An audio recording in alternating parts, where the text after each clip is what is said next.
You can give me a heads up, Matthew, when it's ready to go. Okay, wonderful. Good morning. My name is Gary Crawford. I'm the chair of the Budget Committee. The clerk has confirmed that we do have quorum, and I'd like to call meeting 29 to order and welcome everybody online. Today's meeting is being held by video conference. City staff are connected to the meeting by video conference. As City Hall remains closed, the public will continue to participate electronically and can watch the meeting streaming live on YouTube at youtube.com/Toronto City Council Live. I ask for everyone's patience today if we experience any delays or technical problems during the meeting. We're all keeping our fingers crossed that that doesn't happen. Members, this is a paperless meeting. The clerk has provided the budget material and wrap-up notes on Toronto.ca/council, and for members on the clerk's meeting portal, clerk's IT staff are also available remotely if you need help with your devices. I'd like to remind staff to keep their mics muted and the videos turned off unless they need to answer questions or speak to the committee.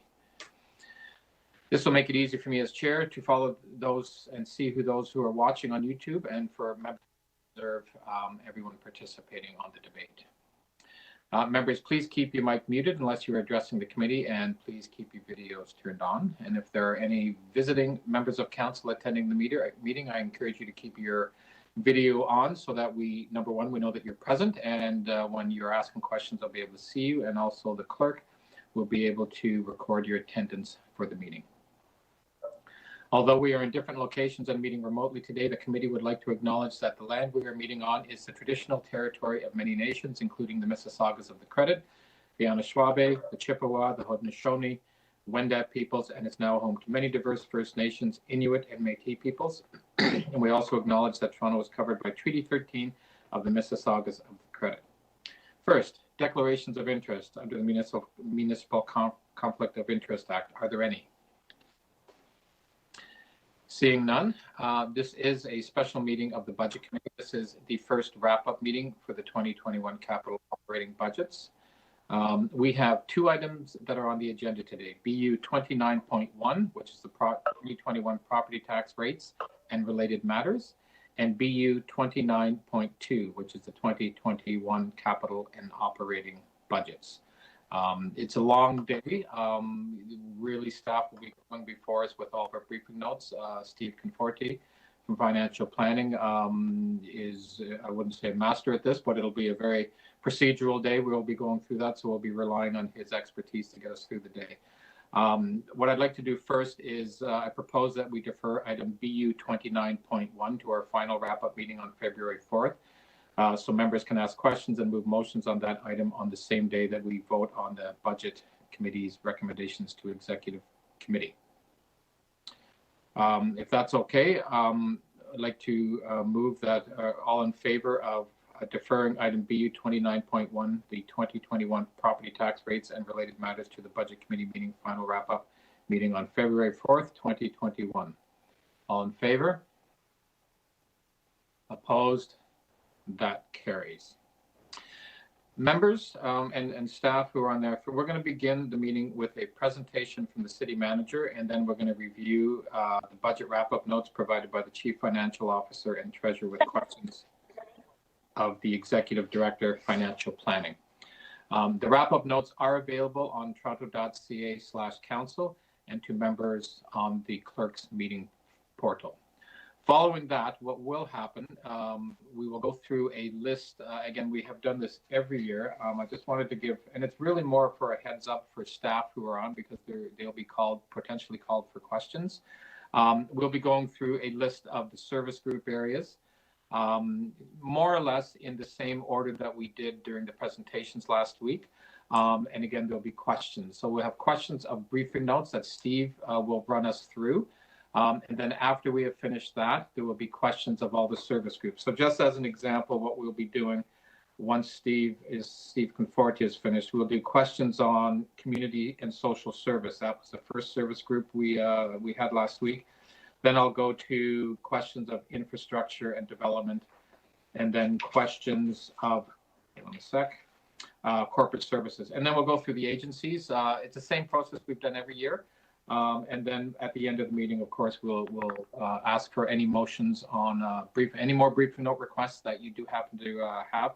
I would also request that you send them to the clerk as soon as possible, and so that they can be shared with myself and the executive director of financial planning. I don't anticipate a lot generally after this, but if you do have any, we can vote on them. Then we'll defer the entire item to next week. Any questions on the procedure? It's pretty straightforward, as if you've been around the last couple of years. And again, it's really for staff on the line. It'll be, we'll see how things go. But if there's not a lot of questions, it could be a quick day. If there's a lot of questions, it'll be a little longer. Any other questions from members on the process? Excellent. So what I'd like to do first is to turn it over to the city manager, who's going to be doing a brief presentation for everybody. And after that, we'll have questions on that presentation. Mr. City Manager. So thank you very much, Chairman and committee members and members of council. I'll stress the word brief. I have 5 slides altogether. If we could put the presentation up, that would be appreciated. So I'll just start by saying that it's critically important that we listen to what members of council have in the way of questions and comments about the 2021 budget. But also equally important that as public servants that we listen to the public. And so really what this presentation is meant to do is just confirm what we've been hearing and maybe offer some commentary about our way forward. A very wise elected official once told me, you want to understand the priorities of an organization, just go check the budget. And I think that's what we've been hearing certainly over the last week from you, as well as members of the public, about what it is that is really important at this moment in time. And certainly last year, at this moment in time, I don't think we once mentioned in writing or verbally, even during the budget process, the word COVID. What our budget was last year was very much a business as usual, if you will, budget, notwithstanding that the budget was worth somewhere in the order of $13.5 billion. But as you all know, and in fact, we had the first case about a year ago, business became very unusual in a hurry. And if there's a word to kind of sum up 2020 other than COVID-19, it would be pivot. It's a word that all of us have had to, basically branded into our thinking and our actions, and no different than many other organizations. So we clearly had to change our approach to the entire situation to reflect the direction that we were getting from public health, and which of course was not unusual because everyone was in the same boat. So what you have here in 2021, though, is a budget that fully, I think, understands the challenges that COVID is creating, and is presenting a strategy that respects the reality of COVID while trying to make sure that we continue to deliver services to people in the way that they expect. So with that, I just want to go to the next slide if we can. So over the last week or so, we have heard 116 public deputations, as well as 38 email submissions. And in total, when we look at this from a theme perspective, and again, it mirrors a lot of what you as elected officials have been saying to us, there's a number of things that come to your minds that are critically important in this budget. So certainly, we've heard from a number of people about the inequities and the need to protect vulnerable communities. This was in existence well before COVID became our front and center reality. And so we all know that the inequities in the vulnerable communities have been heightened even more so as a result of COVID being in our community. And so that we fully appreciate and understand, as well as the importance of essential services. I mean, if ever there was going to be pressure brought on certain services that we provide, we have seen it in 2020, and I believe that our 2021 budget reflects that. So, and I'll get into some specifics here in a moment. And of course, from a previous commitment standpoint, I mean, a year ago, there was certainly commitments in our budget. Some of those commitments, not many, but certainly some have been affected. There's no denying that. Certain policy reports, if you will, or maybe plans have been delayed. Well, we basically took staff and we put them in the places of the organization where the need was greatest. And so that has been certainly the experience that we had last year. And this year's budget, our goal is clearly to maintain those frontline services as we're expected to, while though respecting the measures that our public health officials are asking us to respect. Climate action, no question. There's an impression, I think, that there's cuts to that, and I just respectfully would suggest that, we are looking at 400 plus projects in our capital program that have climate action measures embedded. That totals about $610 million of our capital program in 2021. And of course, not to forget that we, one of the few municipalities in the country, we did issue in total $630 million in green bonds that were oversold and quite frankly, well supported by the market. So we're quite proud of that. From a housing and mobility standpoint, I mean, the list is long. We had housing issues before COVID happened, and certainly I'd say council has doubled down, and certainly staff has supported many measures to protect people, whether they're in our shelter system and our long-term care facilities, but also building affordable housing and starting to do more and more work to try and work effectively with institutions in this community and certainly the provincial government on wraparound services. And then, of course, we have other challenges that we're trying to address, and that came through in the presentations related to, I just got to see my note here, financial sustainability and certainly property taxes and issues regarding the police. So all of that we heard, and hopefully we're going to be very clear about how we're addressing in this budget. Next slide. So, when we talk about our recommendations, I mean, yes, of course, prudent financial actions to close the gap between revenue and expenses and securing our financial future. I mean, we talked very clearly when we launched the budget about the fact that we have about an $860 million challenge that we're addressing. And our recommendation very clearly is to continue that relationship with the federal and provincial government, where they have provided us a tremendous amount of financial help so far. And we have helped ourselves by finding savings in our organization. And that is our plan A. Our plan B, as you well know, looks at both reserves as well as the capital from current. And we have said, hopefully very clearly, that is I would call it a very distant plan B, in the sense that, reserves are things that you have to think very carefully about spending, because in the case of Toronto and most municipalities, much of your reserves are in fact already dedicated, and that's through legislation that we are required to hold on to certain amounts of money. But, from a tax stabilization standpoint, an organization this big, I think we have to be very careful and protective of using that very carefully. As well, I think from a capital standpoint, and hopefully we say this very clearly, there's two issues here. A lot of the capital that we're talking about is the state of good repair capital.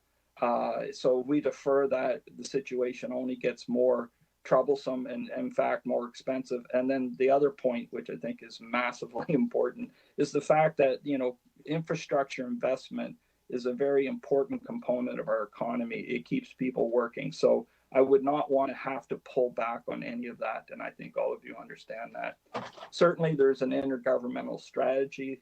We have a whole of government, whole of community approach, and so we are certainly going to continue to work effectively with the government of Canada and the province of Ontario to address our needs. As well, responding to emergency issues and priorities. are going to continue. And so, as we heard yesterday, there was a report on how we're going to keep our community safe, and so we are looking at policing and from a different standpoint, certainly. And there's a tremendous amount of work that's going on from the vaccine standpoint. So all of that is underway. And so and we, of course, are adjusting existing services and creating new ones, as we talked yesterday at Executive about Cafe TO and Curb TO, and there's many other things that we are doing, along with advancing broadband in our community to make sure that we realize the equity importance of it. So, this is all critical to us, and of course, we are prioritizing, climate action, health and well-being, and of course, equity. So all of that hopefully has come through in our presentations. Next slide. I say this because I think it's really important. We have in the 2021 budget identified $573 million in savings. So the important message that gives to the government of Canada and the province of Ontario is that we're not expecting them to deal 100% with our challenges that we've identified in 2021, that we are coming to the table with our own efforts. And so have they. We, as we've said in our Plan A strategy, is to continue to work with them to get the kind of help that we need. And there's no lack of understanding, I think, from anyone as to the importance of Toronto to the province, to the country, and certainly to the regional economy. So there's no question that we have to, because we are still deep into COVID, as all of us know, establish and maintain significant public health and emergency responses. We are coming up to, I think it's 324 days as a level 3 EOC. So there's been a tremendous amount of effort into that, and we are looking at our resources and how we can align them to help Dr. Davila and her team respond to COVID. So we have moved resources where we can in places where they're needed to make sure that people's health is given priority, and we keep people safe as well. Of course, it was critically important that we not just think about and react to COVID.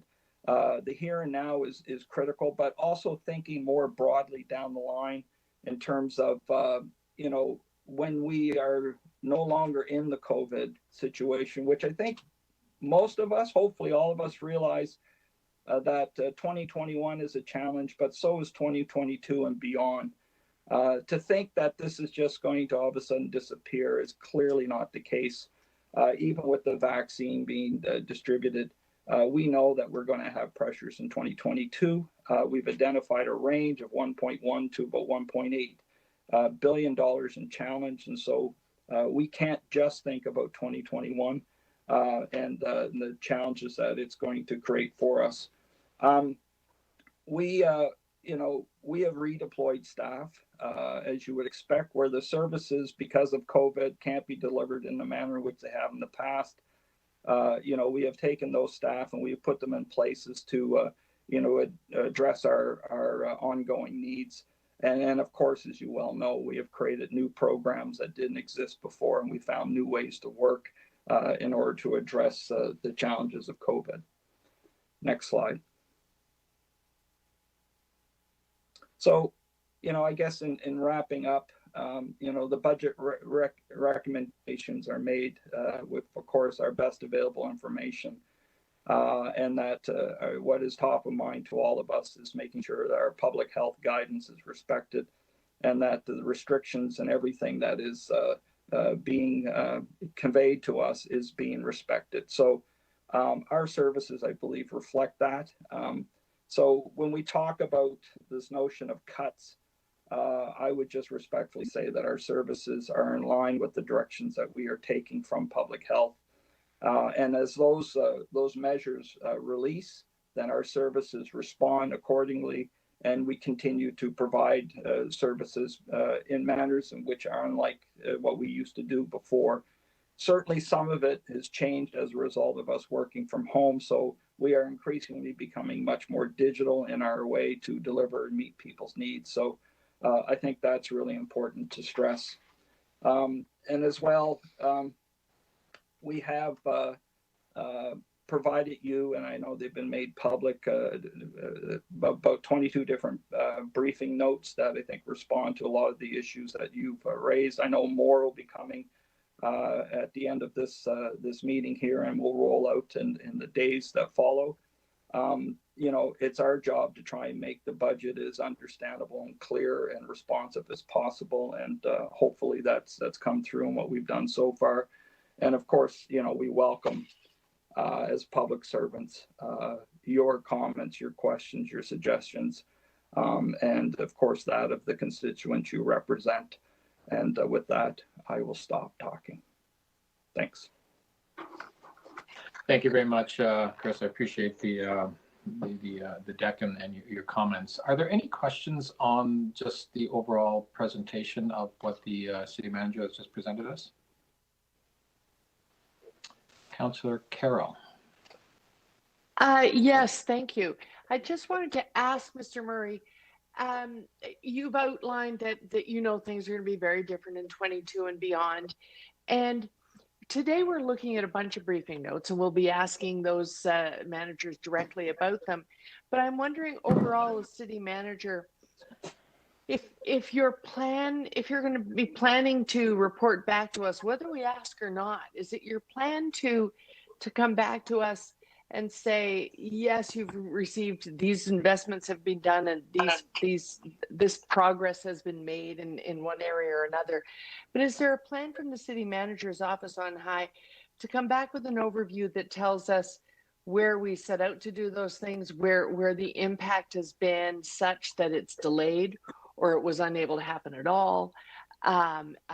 It needs further investment to get the outcome council intended, so that we can track how that impact is hitting the various policy and strategies that we've made in just the last couple of years. Through the chair, I think the short answer is yes. I think that's going to be really important. As you know, I am required to and happy to report quarterly on the progress that we're making with respect to the TOR report, but that does afford me an opportunity to, in that document, to speak to the very issue that you're pointing out. So if we're falling behind, we'll communicate where we're falling behind. And where we're making strides, we're going to communicate that as well. I think that's really important to you, because I know you get the questions from constituents about where is plan X that is supposed to be in front of committee, as well as what happened to Y, and so on. So that kind of transparency you have to count on us to do. And so right, that's what will happen. But we don't have to motion by motion pull it out of you. There's sort of a plan to bring that forward and flag it for us as needed. Yeah, but here's the good thing about all of you. I'm sure if we're missing something, I'll get an email or a text from you. So, rest assured. Well, you know what? I mean, that's the relationship I think your constituents expect you to have with us. And so if we're not responsive, we will be responsive. Okay, thank you. Thanks, Mr. Chair. Thank you very much, Councillor. Any other questions on the presentation? Councillor Layton. Yes, thank you very much, Mr. Budget Chief. Through you to the city manager, what happens, and when do you think we'll get an indication of if the federal and provincial governments are what they're willing to bring to the table? So through the chair, I greatly appreciate that. And I mean, a lot of great work has happened by the leader of this council, Mayor Tory, to get us to where we are at this point. I would expect that maybe as early as next week, we'll hear some of the results of the effort that has been being made by Mayor Tory. So I mean, that will happen, and if there's more that can be communicated shortly thereafter, I mean, it will of course come to council as quick as we get it. So again, it really does reflect the Plan A strategy that I know we have communicated, and I would say that we've been reasonably successful to this point so far. So But you should be hearing, I think, maybe as early as next week.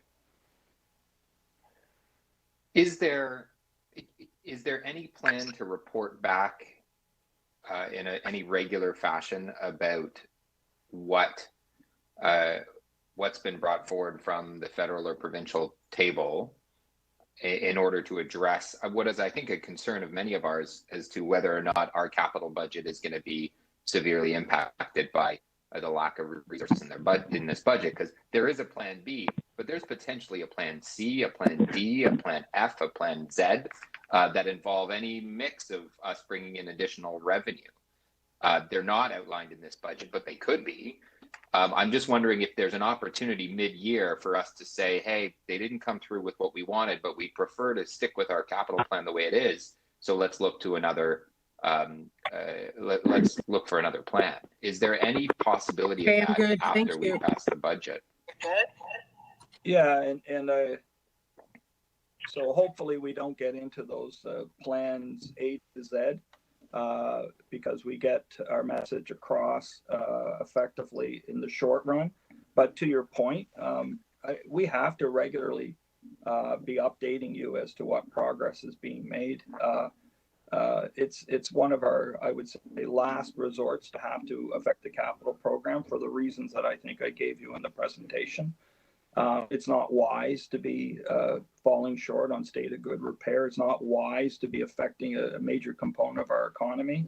But if that's the direction or the lack of direction that we get or support, then we will have to bring that back and communicate what's at stake and how, if there are measures that we can do to avoid losing ground in our capital program, we will bring that to you as well.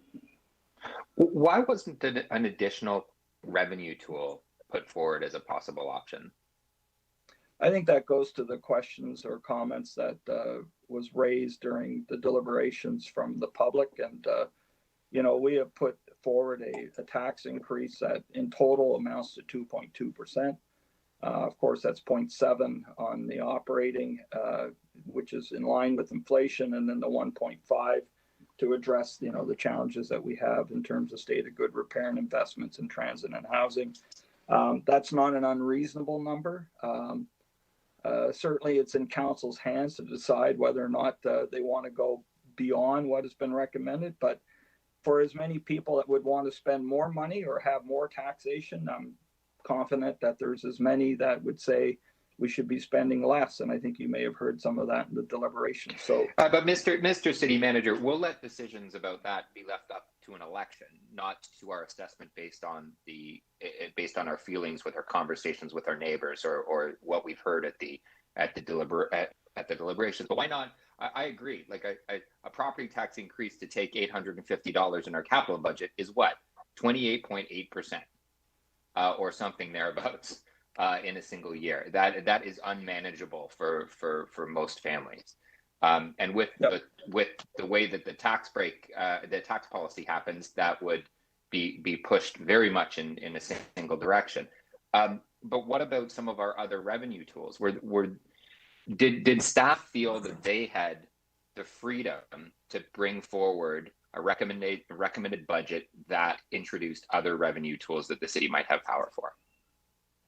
There's nothing stopping us through the chair from giving you our best advice, as I think we always do. So, this is a very much measured budget, measured in terms of our ask about taxes, measured in our way of delivering services, measured in every form, recognizing we're in a COVID world. And that is exactly the world that we're going to be experiencing next year, maybe not to the degree in which the virus is present, but the COVID switch doesn't turn off at the end of 2021. Thank you. Any other questions? I just had one, maybe it's more directed to the CFO, Chris. You'd commented a few times about cuts to services, and that was sort of a theme I heard through a lot of the deputations last week. That we're cutting services, everywhere, whether it's energy and environment, there was children's services, parks. And again, a lot of deputies brought that up. So can you just comment, and again, you mentioned that in your remarks, you know, and then part of this is how we budget, you know, budgeting the actual, budgeting to needs, where in fact, we're not cutting services. We had to respond to the challenges that we had with COVID and health and all of that. So I just wanted for you to just reiterate what you heard, and we aren't cutting. In fact, we are maintaining our service levels, in fact, increasing them in many, many different areas. But I just wanted to, you know, just, there's a misconception, I think, that you know, people understood that we're making cuts to departments. In fact, we're not. So you just want to comment a bit more on that further? Yeah, I will start, Chairman, and then certainly Ms. Taylor can fill in whatever I miss or emphasize. Yeah, we heard that very loud and clear as well through the deliberations, and which for us didn't really mesh with the way in which that we certainly have built the budget and understand the budget. So you know, we are responding to directions that our medical officer of health is and the province of Ontario is implementing, and so we adjust services accordingly. To suggest that they're cuts, I mean, you know, people may choose to see it that way, and they have communicated it that way, but that certainly isn't the way that we look at it. When those measures are withdrawn, then the services will increase, you know, accordingly. And not to forget, and this is why we make a point of it, I mean, there are new services that are obviously here as a result of COVID, and there are services that we typically provide that the resource requirement is far greater than they were before. I mean, you just look at shelters, for example, and the work in our long-term care and seniors and so on. So, yeah, so I mean, you know, I mean, cuts is a word that I think is interpreted by, you know, people in different ways. I mean, our budget is responsive to the situation that we have right in front of us. So it would make no sense to put people, you know, behind counters when no one is coming to the counter. You know, there's no point in putting people in arenas when there's nothing happening in the arena. So if you call that a cut, then, you know, well, okay, but to us, it's not a cut. Heather? So to you, Mr. Chair, just to expand on what the city manager just referenced, as was mentioned in the budget launch, is that there's a number of assumptions that estimate when we think services will resume. And what we've done is we've planned for those services. So, for example, libraries, for example, seniors programs. And so what we've done is we've actually estimated when we think the services would be resuming. But when someone is just comparing a number to a prior year's number, it's a reduced number. And because it's reduced, they interpret that as a cut. And so as the city manager just mentioned, it's actually us budgeting based on a set of assumptions on when we think the services under public health restrictions can actually resume. So I think it's the misinterpretation of looking at a number in isolation without understanding when the services would actually be in play. Great. Thank you very much for that answer. I see no other questions. We will now step over to Stephen Conforti from Financial Services, he's going to lead us through all the briefing notes and reports that have come before the Budget Committee. And Steve, I'll leave it up to you. And again, we'll see this the first year we've been doing this virtually. So hopefully we'll get through this, and all the councillors will be good. Anyway, over to you, Steve. Great, thanks. So I will be walking everyone through the wrap-up note, and if everyone has those available in front of them, we can walk through them. There's various sections that speak to supplementary reports, another section that speaks to the briefing notes that have been prepared for today's meeting. Then we'll walk through the briefing notes that had been prepared for budget launch, and then lastly, there's a list of the briefing notes that we expect to come forward for the meeting of February 4th. So that being said, if you have the notes in front of you, we can refer to section 1, which speaks to the supplementary reports. And I'll start off with BU 29.2A, which is the Toronto Public Health 2021 operating budget. So this is a report from the Medical Officer of Health. We have in here in the wrap-up notes all of the recommendations from the report. As a note, the recommendations and what you would have in front of you from the Medical Officer of Health is actually not consistent with the staff recommended budget, but it's generally a timing issue. And what we see is that the staff recommended budget has an additional 2.6 million gross, zero net for 26 added positions to support shelter support and housing for homeless initiatives and prevention services. There are reductions for some benefit adjustments that were undertaken with the staff in public health, making some adjustments there, as well as a reflection of some of the voluntary separation adjustments. And there's also an adjustment for a reversal of a one-time funding source that existed in 2020 that was reversed for 2021. So we do have staff here from public health if there's any questions on this report. Any questions? So we'll start with Councillor Layton. Yes, thank you very much. And just a question on the impact for the voluntary separation program. How many individuals does this include?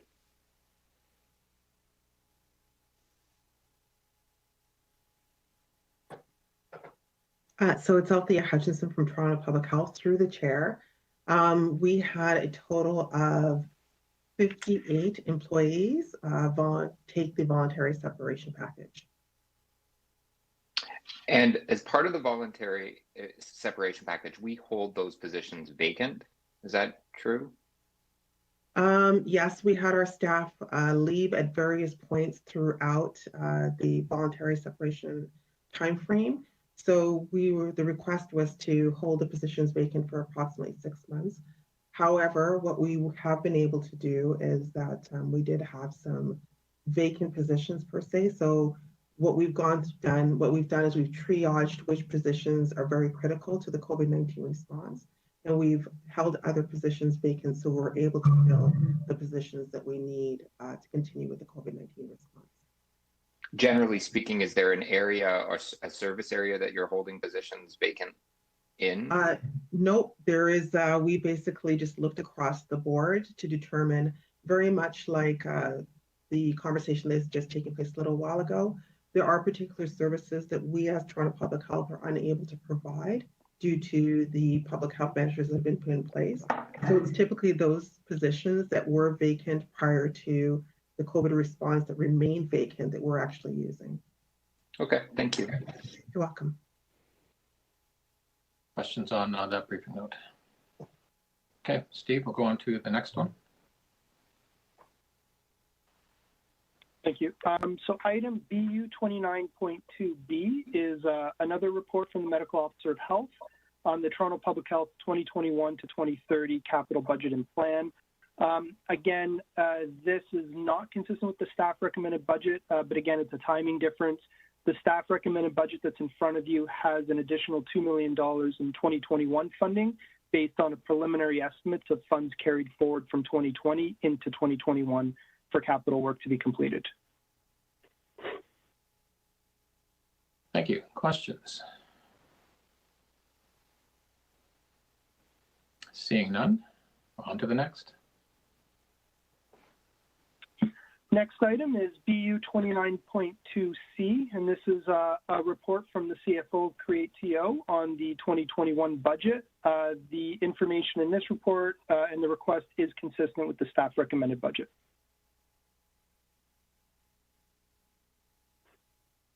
Councillor Layton, I believe, has a question.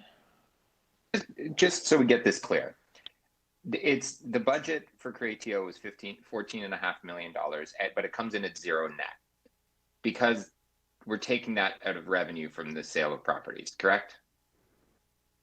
Or from other interests?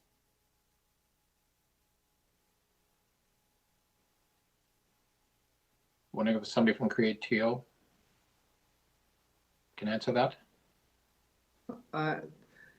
Through the chair, it's Josie, Councillor Layton. They do have revenue associated with the corporations, BT and TPLC, that actually the amounts get allocated towards, and that's how they recover their expenses. So, and that would be in the form of rents? It would be like leases in TPLC and properties Sure. they were developing. BT, absolutely.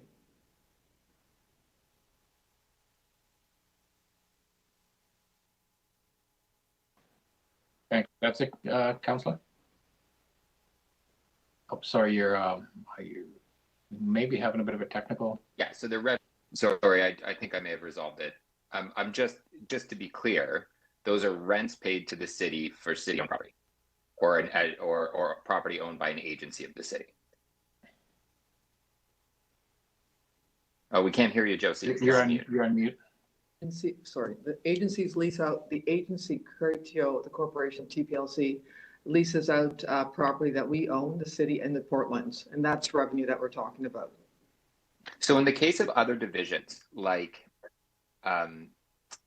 parks, when they have fees, they offset the budget as revenue. I can't talk to parks, but I'll talk about the CREM side in particular. We lease out properties all the time, and that revenue goes into a revenue line within the CREM organization, and that gets part of the budget submitted. Okay. And Councillor, it's Janie. I can just clarify your question around parks, that, you know, there is in many cases, a lot of that revenue does go into PFNR to offset some of our own expenses, but on the larger properties where there's corporate management, it would be in coordination with CREM and the rest, but the revenue comes back to the city one way or another. Hope that helps, Councillor. It does. I just to say something comes in as net zero is, I think, a bit of a misdirect, that like they are costing the city money in the form of revenue that was coming in from other sites. Not that their work shouldn't be funded. Just and if you would like, we can take you through the analysis behind that with the Cratio staff if you need. No, that's fine. That's okay. Fine. Thank you. You're welcome. Thanks, Councillor.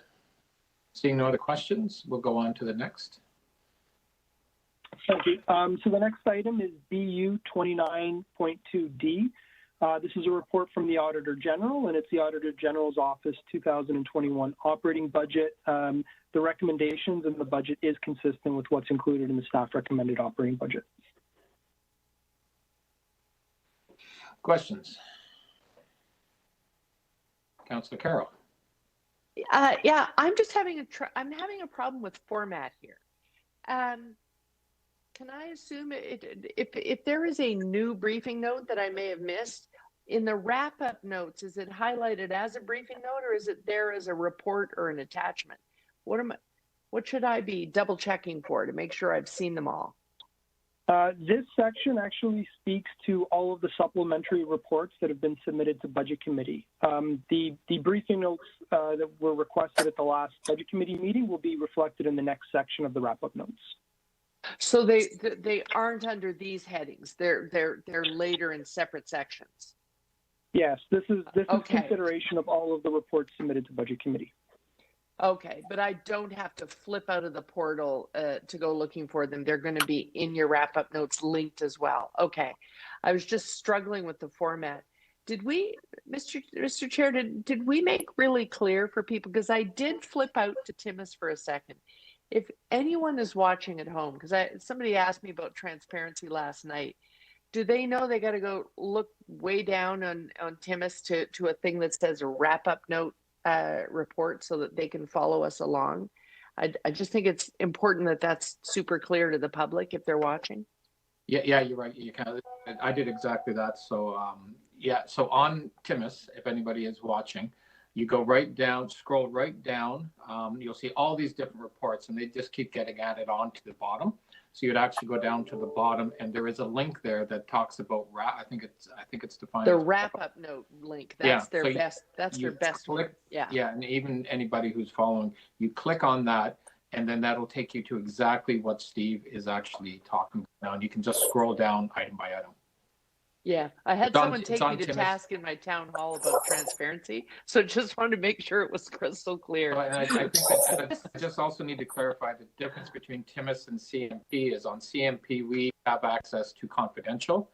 That wouldn't be on Timus. They're pretty much the same kind of portal. Yeah. It's just we just have confidential items that wouldn't be public, of course.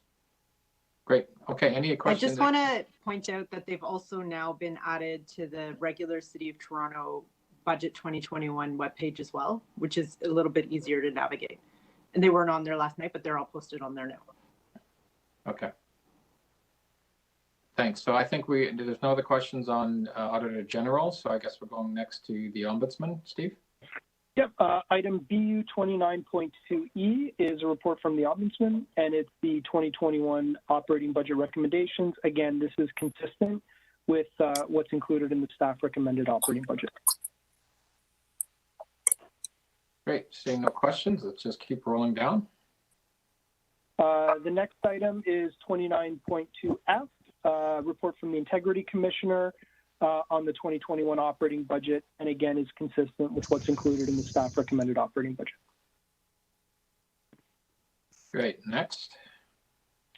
Report from the Lobbyist Registrar on the 2021 operating budget and capital plan, and again is consistent with the staff recommendations.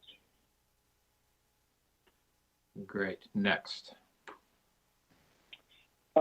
This item, 29.2H, is the TTC 15-year capital investment plan and the 10-year capital budgeting plan. The information in this report as it relates to the capital budget is consistent with the staff recommended capital budget. Great. Councillor Carroll has a question on that. And I'm wondering if the city manager is still at the meeting with us. Because I'd like to ask the question of the city manager. Yes, I'm here. Oh, fantastic. We established earlier in the budget committee meetings that in terms of the operating budget gap that you're looking for from the other orders of government, the 856 million, what is not included in there is some of the other. Dave's not here. Only people of a certain age will get that. Only those of us who are old will get that joke. Anyway, I just had to do it. So anyway, it was established earlier in the budget committee that doesn't include other intergovernmental asks. And for the TTC, it's ordering the new vehicles.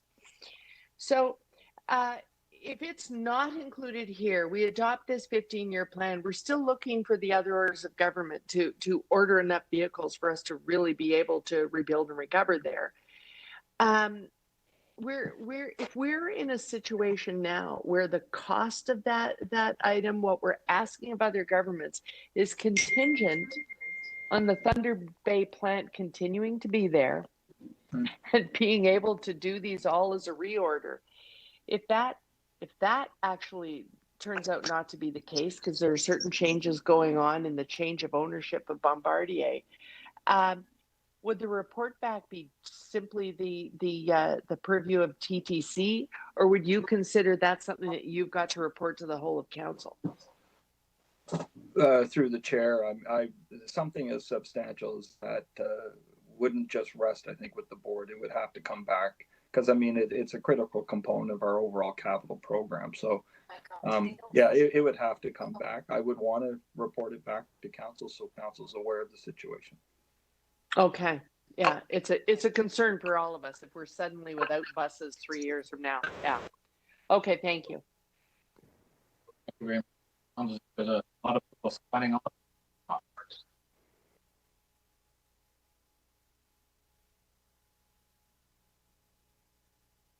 Let's give it a minute, Steve. Sure. So the next item is 29.2I, which is, again, a report from the TTC on the 2021 operating budget. The recommendations in this report are consistent with the staff recommended operating budget. Seeing no questions, let's continue. The next item is 29.2J, and it's a report from the CEO of Exhibition Place on their 2021 operating budget. And again, the recommendations are consistent with the staff recommended operating budget. Great, seeing no questions, next. Next item is 29.2K, and it's a letter from the Toronto Police Services Board on the Police Services and Police Services Board 2021 operating budget.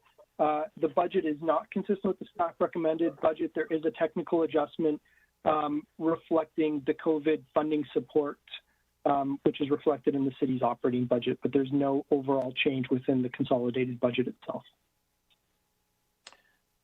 Councillor Layton has questions.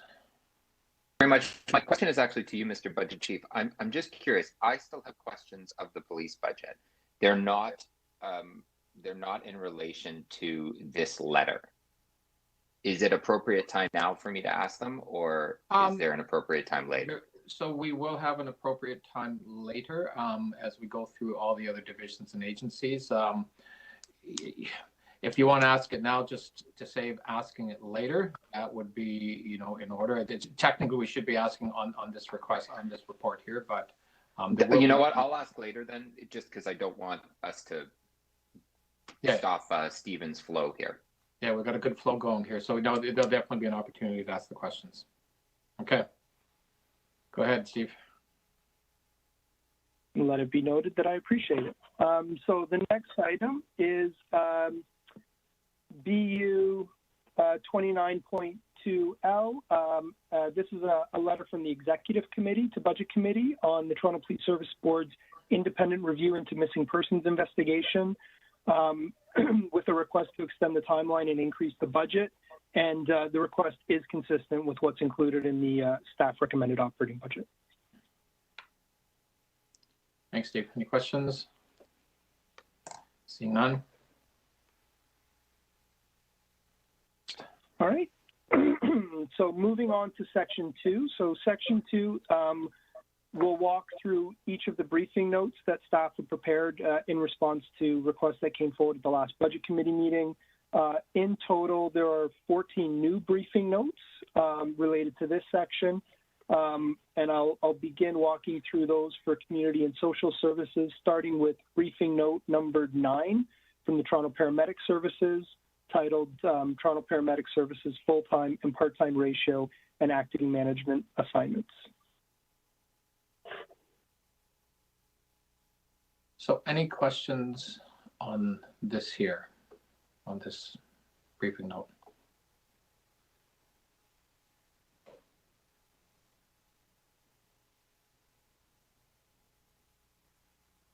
Seeing none, why don't we continue? We'll go to the next.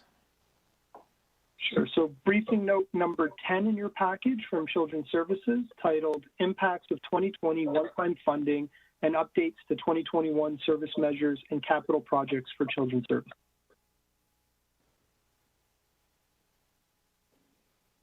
Questions?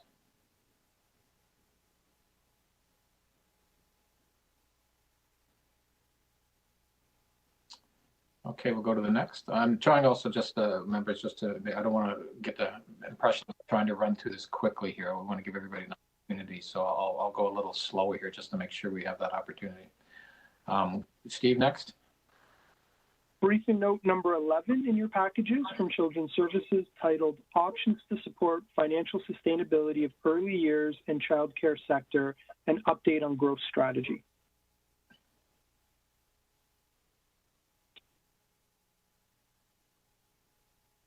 Councillor Layton. Yes, thank you. I don't see it in here, but at our current rate of growth, will we meet our 10-year growth strategy targets? Through the chair, the growth strategy was a 10-year strategy. Phase 1 was complete in 2019. In 2020 and 2021, progress has been made on the capital side. So I'm confident that we are going to achieve the targets on the capital side. In terms of an expansion of fee subsidies, I am confident that we're going to have to revisit that target, and we will be reporting out to council in 2021 to, first of all, assess the current state of the sector and the impacts COVID has had, and then recalculate or reassess what those new targets might be. That is it safe to say that reassessment would be in a downward trend at current? If current federal and provincial funding levels remained as they are, that recasting would mean less of a percentage of Toronto families would have access to a childcare spot as well as a childcare subsidy. It's safe to say the growth strategy is contingent on continued investment from all levels of government, and the progress we were able to make was a result of new investments from all provincial, federal, and municipal governments. So it's safe to say if there's no new investments from other levels of government, that it will take much longer to achieve those targets. Great. And just a final question: is there any idea of when we can expect the promised federal investment in childcare this year? As you know, in the fall economic statement, there was an announcement about a federal secretariat and a commitment to a national childcare system. There has been no new information from the federal government on that plan.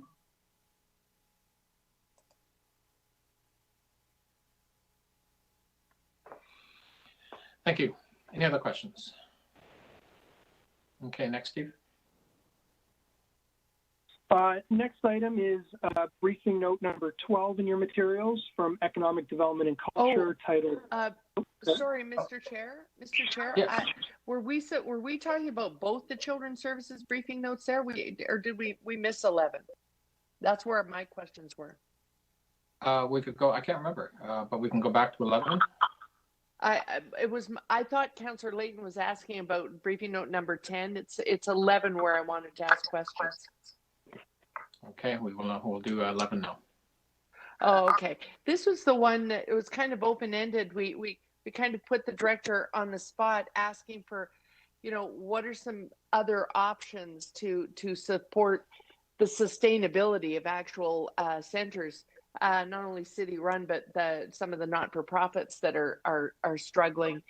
And I read the briefing note, but I'm wondering if Shanley would like to add to it, given the comments we got during our budget deputation days. What the picture that was being painted for us, one deputy was an operator of a not-for-profit and another a parent, but what they're concerned about is well, it looks like to most councillors, in fact, it's going to look like things are great because it's exactly the same net investment by the city, 91.4, but there's that big shortfall behind it of all the other revenues.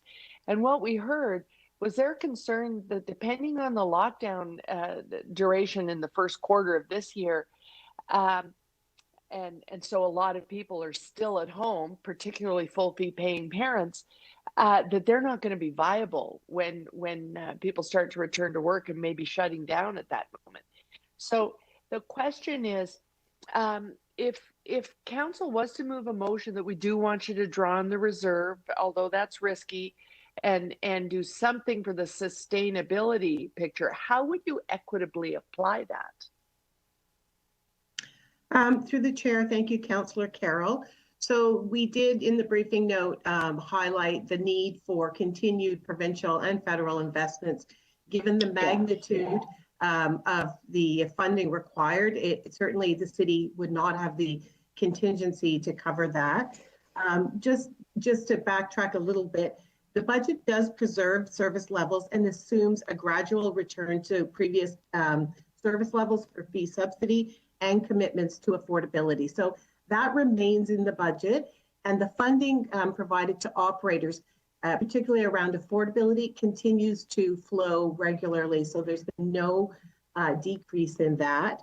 We've also included new investments of a 7.5 million to address the public health and provincial requirements related to COVID. So in terms of accessing the childcare reserve, my recommendation is it may not be prudent to do that in advance of commitments from the federal and provincial government. The provincial government has signaled that they understand and that there's a need for funding flexibility in 2021 and in 2020. they did allow Children's Services to repurpose underutilized fee subsidies and use that for stability funding. So, we are optimistic that the same approach will be applied this year, and that we will be able to continue to flow that. In the meantime, the city does continue to provide stability funding to the operators and base funding despite reduced enrollment levels. So in terms of fairly distributing what we're offering, you've already worked out a system to do that. We have. The province was clear about eligibility, but just to add to that, Councillor, we did apply an equity lens, knowing that centers were disproportionately impacted. So we did, when we were allocating funding, we did apply that lens and make some adjustments to support those centers that are hardest hit. And we continue to do that in terms of maximizing the flexibility we have both for operators to provide funding and for families in terms of them accessing fee subsidies.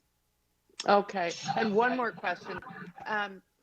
Well, in looking at this, you've got a sustainability strategy, but in looking at this, it's important. While we talk about service levels being maintained, that's open to interpretation. Wouldn't you agree?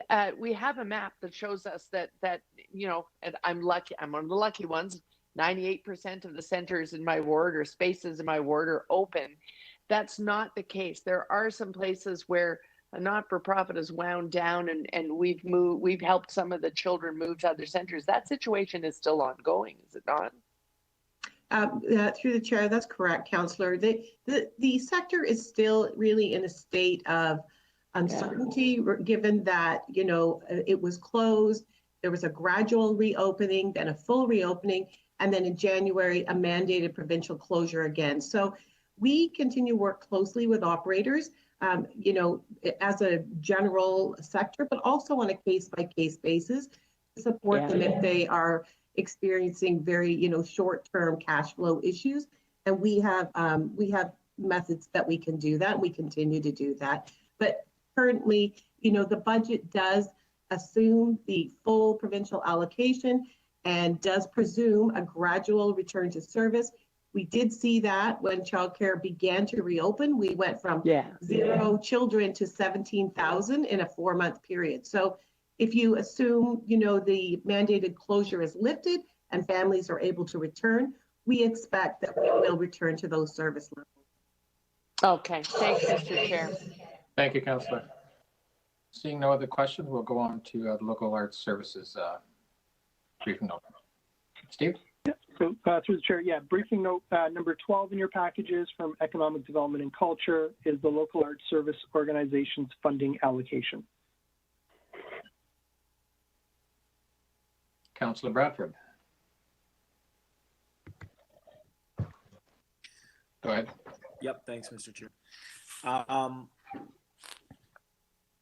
Looking at the briefing note in 2020, the range of funding allocations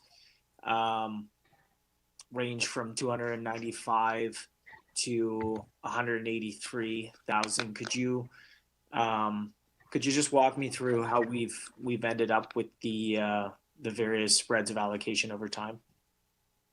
Sure. Through the chair to you, Councillor Bradford. The LASSO budget of 1.8 million is allocated to the 6 LASSOs based primarily on a principle to continue to grow their allocations, which means that the baseline funding that they came into the program with on the amalgamation of the city is the single biggest factor that determines the allocation.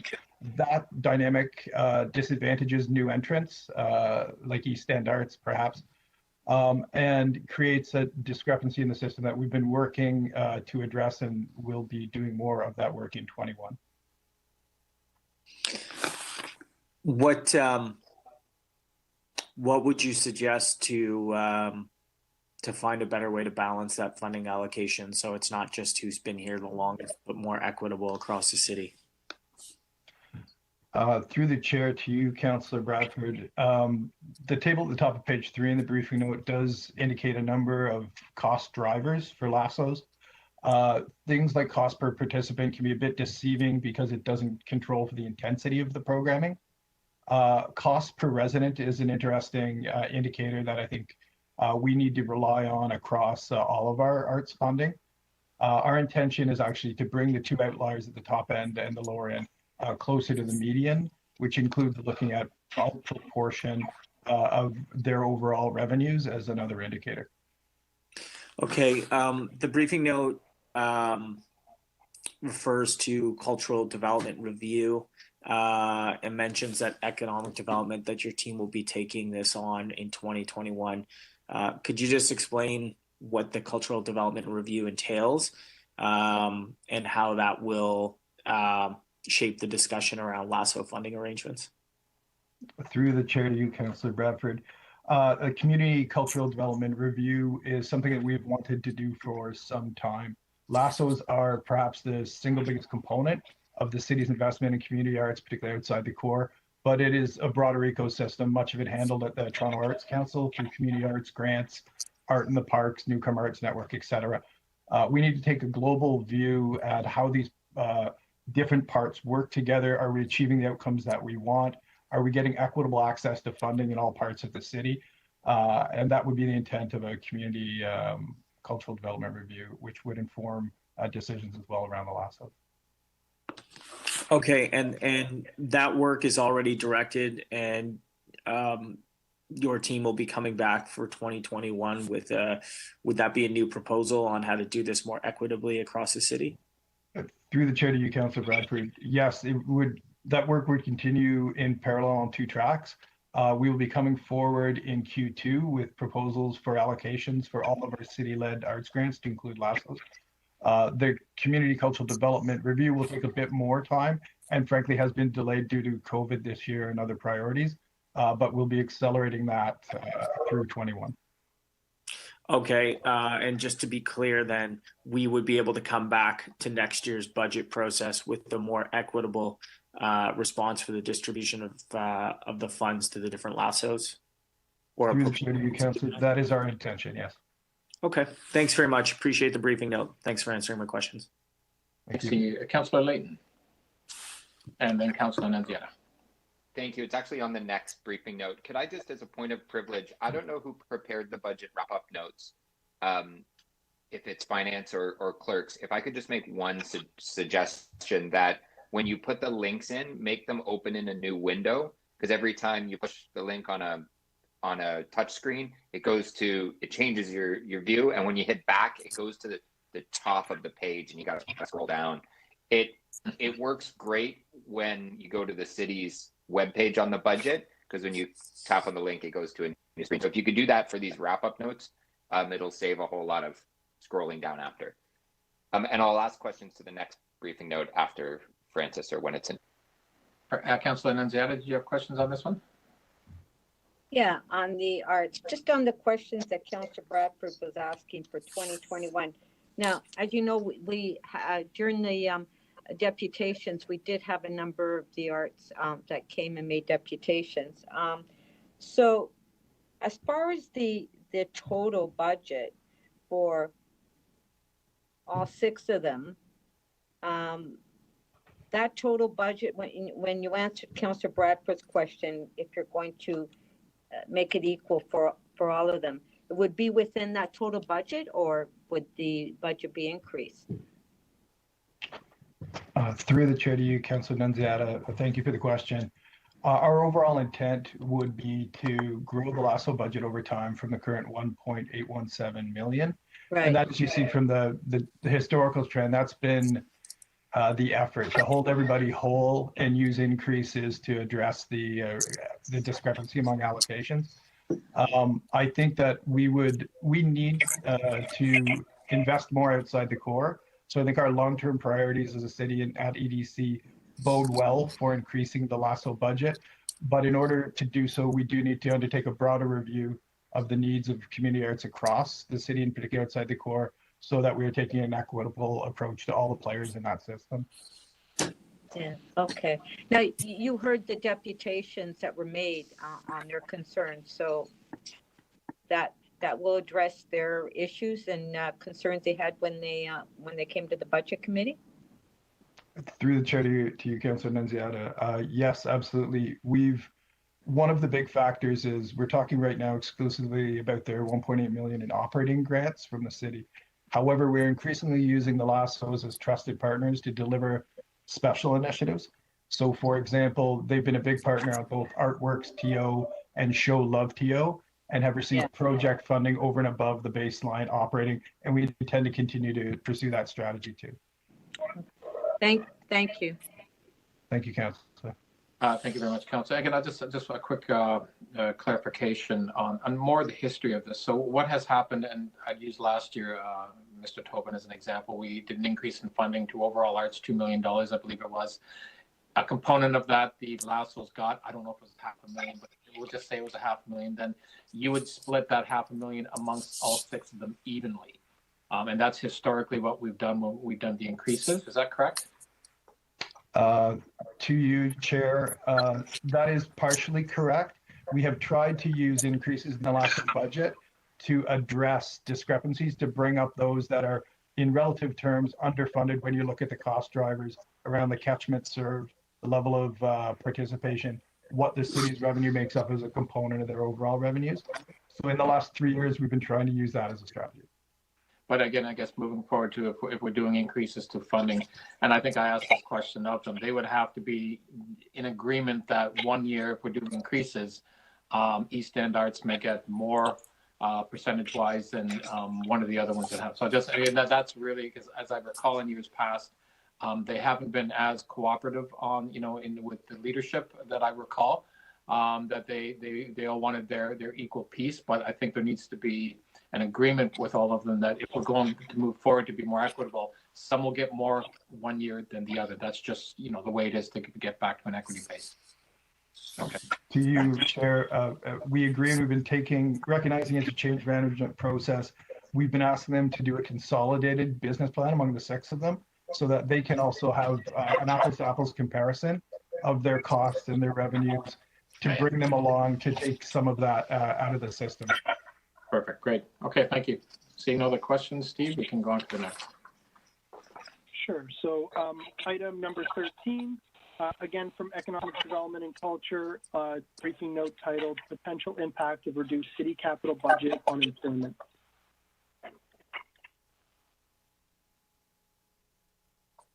Questions? Councillor Carroll and then Layton.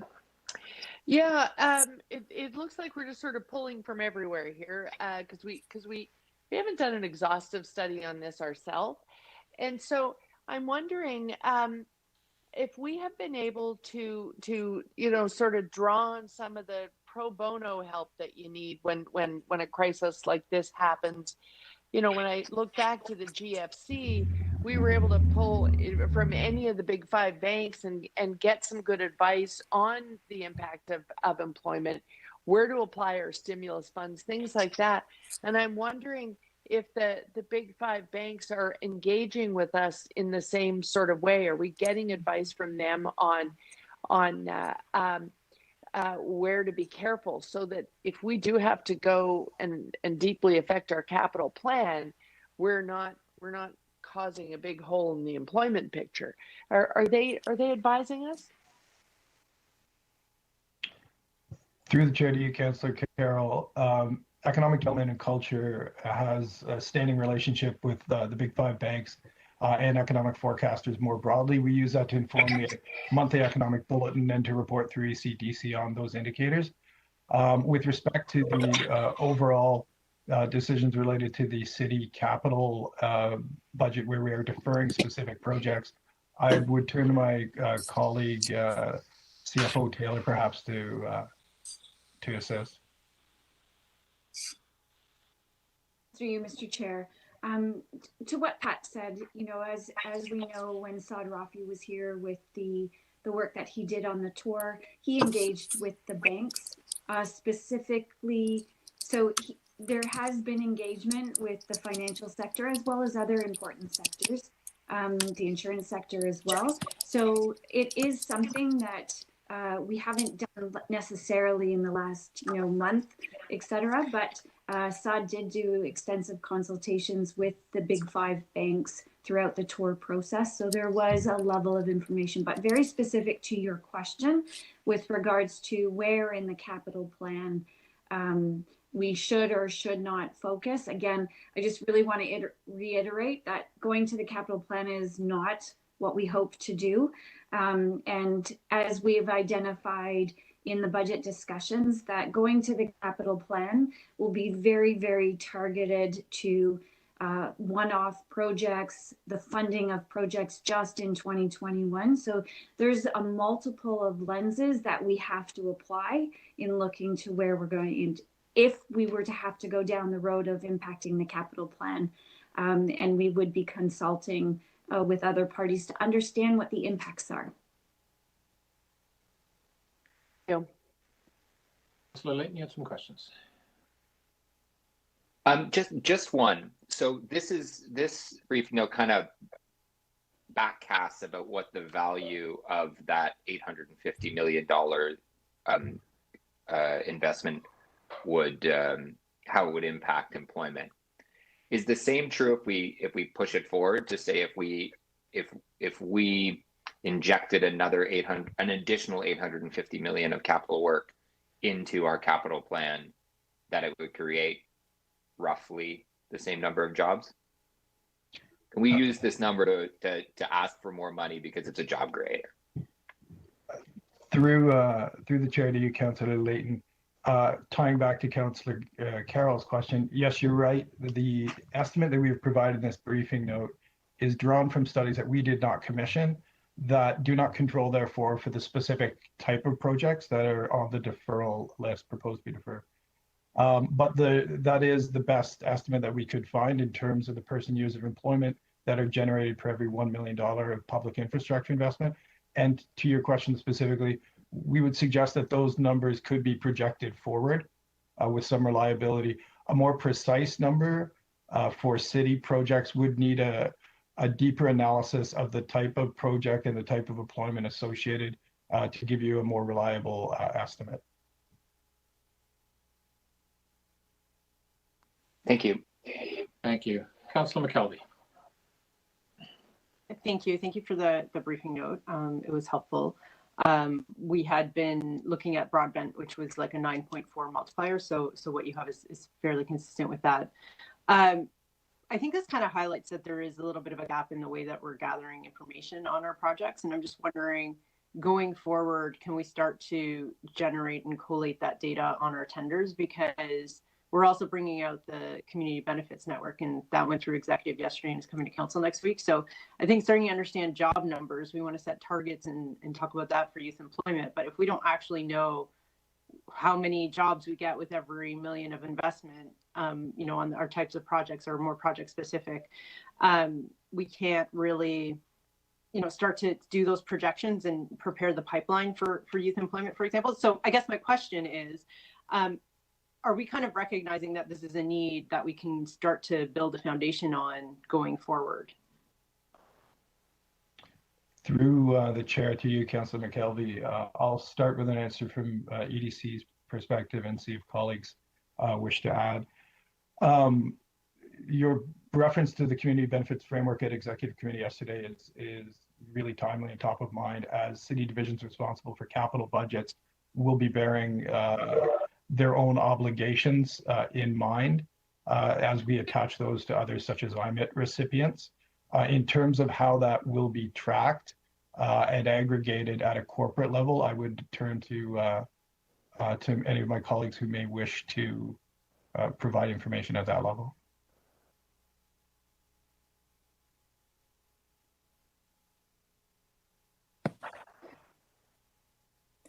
Hello, Councillor Denise Campbell here. So perhaps just to follow up to Pat's comments, part of the investment in creating the team to support the community benefits units will be looking at how we could develop that clearer standard corporate approach to tracking. Deputy Mayor Thompson has asked us to also create a systems map and flow chart. So I think we've got a number of monitoring and tracking tools that we need to embed into the community benefits framework and the various projects that are part of it to give you a much clearer view as we move forward. Thank you. And then I just want to say, Denise, that I sent an email yesterday to the wrong Denise Campbell in the organization, saying that you were very fantastic at answering questions yesterday. So I'm sure she's also lovely, but that email was supposed to go to you. So you were great yesterday, and I have the chance to tell you that. Thank you. Thank you so much. Okay, Stephen, go to the next. Thanks. So briefing note number 14 from Social Development and Finance Administration, entitled and Denise is here again to answer any questions you might have. Great, any questions? Looks like we're good. Go on to the next. Briefing note entitled 15, again from SDF&A, titled Partnership Opportunities Legacy Fund.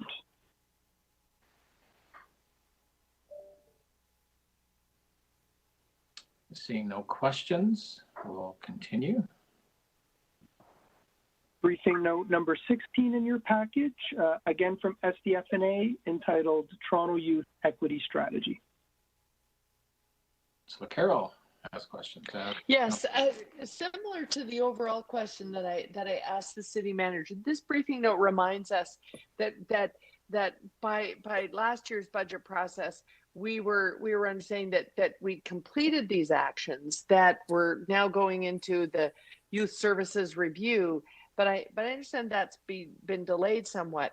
So I want to understand, is that coming, and can it include for us some idea of the impact of the pandemic years on the things we put in place with the youth equity strategy? We made big investments there, but we also know from talking to all our agencies that the youth are really suffering in this and really concerned about their opportunities going forward, given that there's a long queue of unemployed beyond the youth age. And so the question is, are the various things that we've done for the equity strategy still helping them? And can we look forward to a youth services review that will include that temperature check? So through you, Mr. Chair, thanks for the question, Councillor Carroll. I think it's a really critical one. So first of all, as you well know, the Toronto Youth Equity Strategies mandate was met in 2019. So it closes a certain chapter of that work. But out of ties, 15 legacy initiatives is what we call them. These were some of the most promising and transformative practices emerged out of that work that we continue to fund. And as the note says, it's part of the base budget for social development. As we have been developing the youth service review behind the scenes, we have, first of all, continued to support young people even during the pandemic. So many programs have just changed how we're working to comply with public health guidelines, of course, but we see the needs to be as critical as before, and maybe even more so given rise in mental health, unemployment, etc. So the youth service review is taking into account the impacts of COVID on program delivery, first and foremost, and on youth needs, and the types of adjustments that we might need to do collectively over the long term to support young people coming out of the pandemic. And one of the key things that Council had asked us to consider in the youth service review was how we maximize support for young people who are most vulnerable to violence and crime, who, as you know, was the core group for the Toronto Youth Equity Strategy. So the other division heads and I and their respective staff have developed an outcomes framework that looks at how we can maximize youth programs for that group, and to clearly outline the types of outcomes and impacts that the variety of city-led youth programs are trying to achieve. So you will see a report in later Q1, Q2 that outlines what we're doing, and then we'll continue to do the work to evaluate our programs and absolutely taking into account COVID impacts last year and moving forward as part of this work. Okay, thank you very much. Councillor Layton, I think, did you have questions? Good, thank you very much. Okay. Councillor Carroll had the man. Okay, perfect. Councillor Nunziata, sorry, Councillor Nunziata. Yeah, hi Denise, thank you. And thank you for yesterday at Executive. So in your report of the 11 communities that were selected for investment based on data-driven approach that identified a high number of incidents in these communities. Which 11 communities? Do you know which 11 communities? I'm sorry, Councillor. Could you be more specific about where? There's a number of programs in across my 3 briefing notes, so I want to make sure I'm responding to the right content. Well, it's on page 6. Okay. In the on BN 16. Oh, sorry. Okay, on the youth violence intervention. Yeah. On the and then you mentioned that there's an additional funds that are being allocated in 2021, 718,000, and you mentioned 11 communities. So, Councillor, as you know, your community was the prototype for this particular work, and that we continue to provide investment into your community as well as a number of others. I don't have the 11 off the top of my head, but I'm happy to send you. Oh, my staff are quickly doing it. So Woburn, Malvern, Jane and Finch, Regent Park, Alexander Park, Falstaff, Lawrence Heights, Flemington, Thorncliffe, and then of course your community. Okay, thank you, Denise. Thank you. Very much. Okay, on to the next, Steve. Sure. So briefing note number 19 in your package from Parks, Forestry and Recreation, entitled Outdoor Recreation Capital Investments in Parks, Forestry and Recreation, staff recommended 10-year capital budget and plan.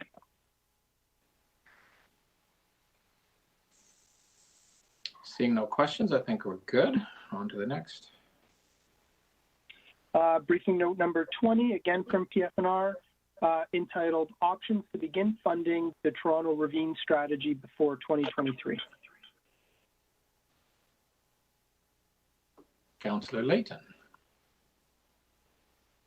So if I get this right, there's currently no space in the capital budget for additional money going towards ravines.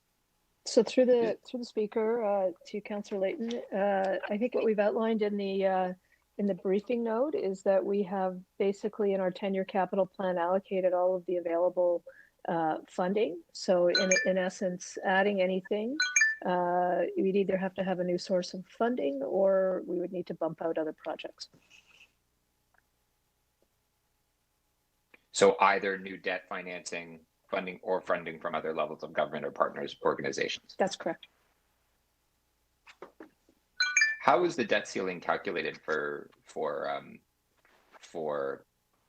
parks? I am going to forward that one to Ms. Taylor, who looks eager to answer. Well, I'm not sure eager, but through you, Mr. Chair. So, Councillor, the debt ceiling limit is set from an organizational perspective. It's not set for any one specific program. So the 15%, the 15% ceiling that we have is across the organization, across the capital plan in each year.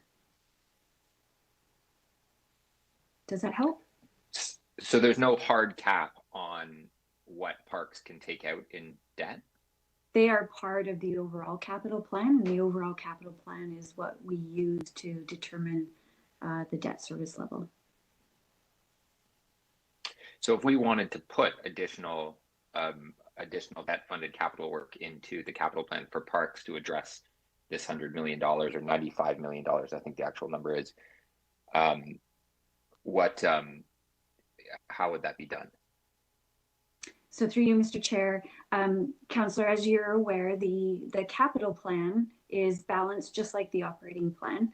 And so we would have to identify an offset, a funding offset for that particular project. And if you're thinking about the debt piece, then what would happen is we would have to look at what is the debt capacity in the sense of where are we within that 15%. And as you know, we are right up, right below that ceiling at 14.9%. So it is looked at on a holistic basis, not on a specific project or program basis. And so if I could again, just going back to the balance piece, we would have to maintain a balanced capital plan, which would mean we'd have to find a revenue offset in order to make further investment in that particular area. Now, the 15% policy, though, is a city-imposed policy, correct? The provincial number is different? Through you, Mr. Chair, that's correct. Okay, thank you.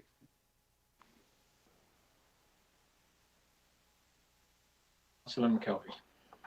Thank you.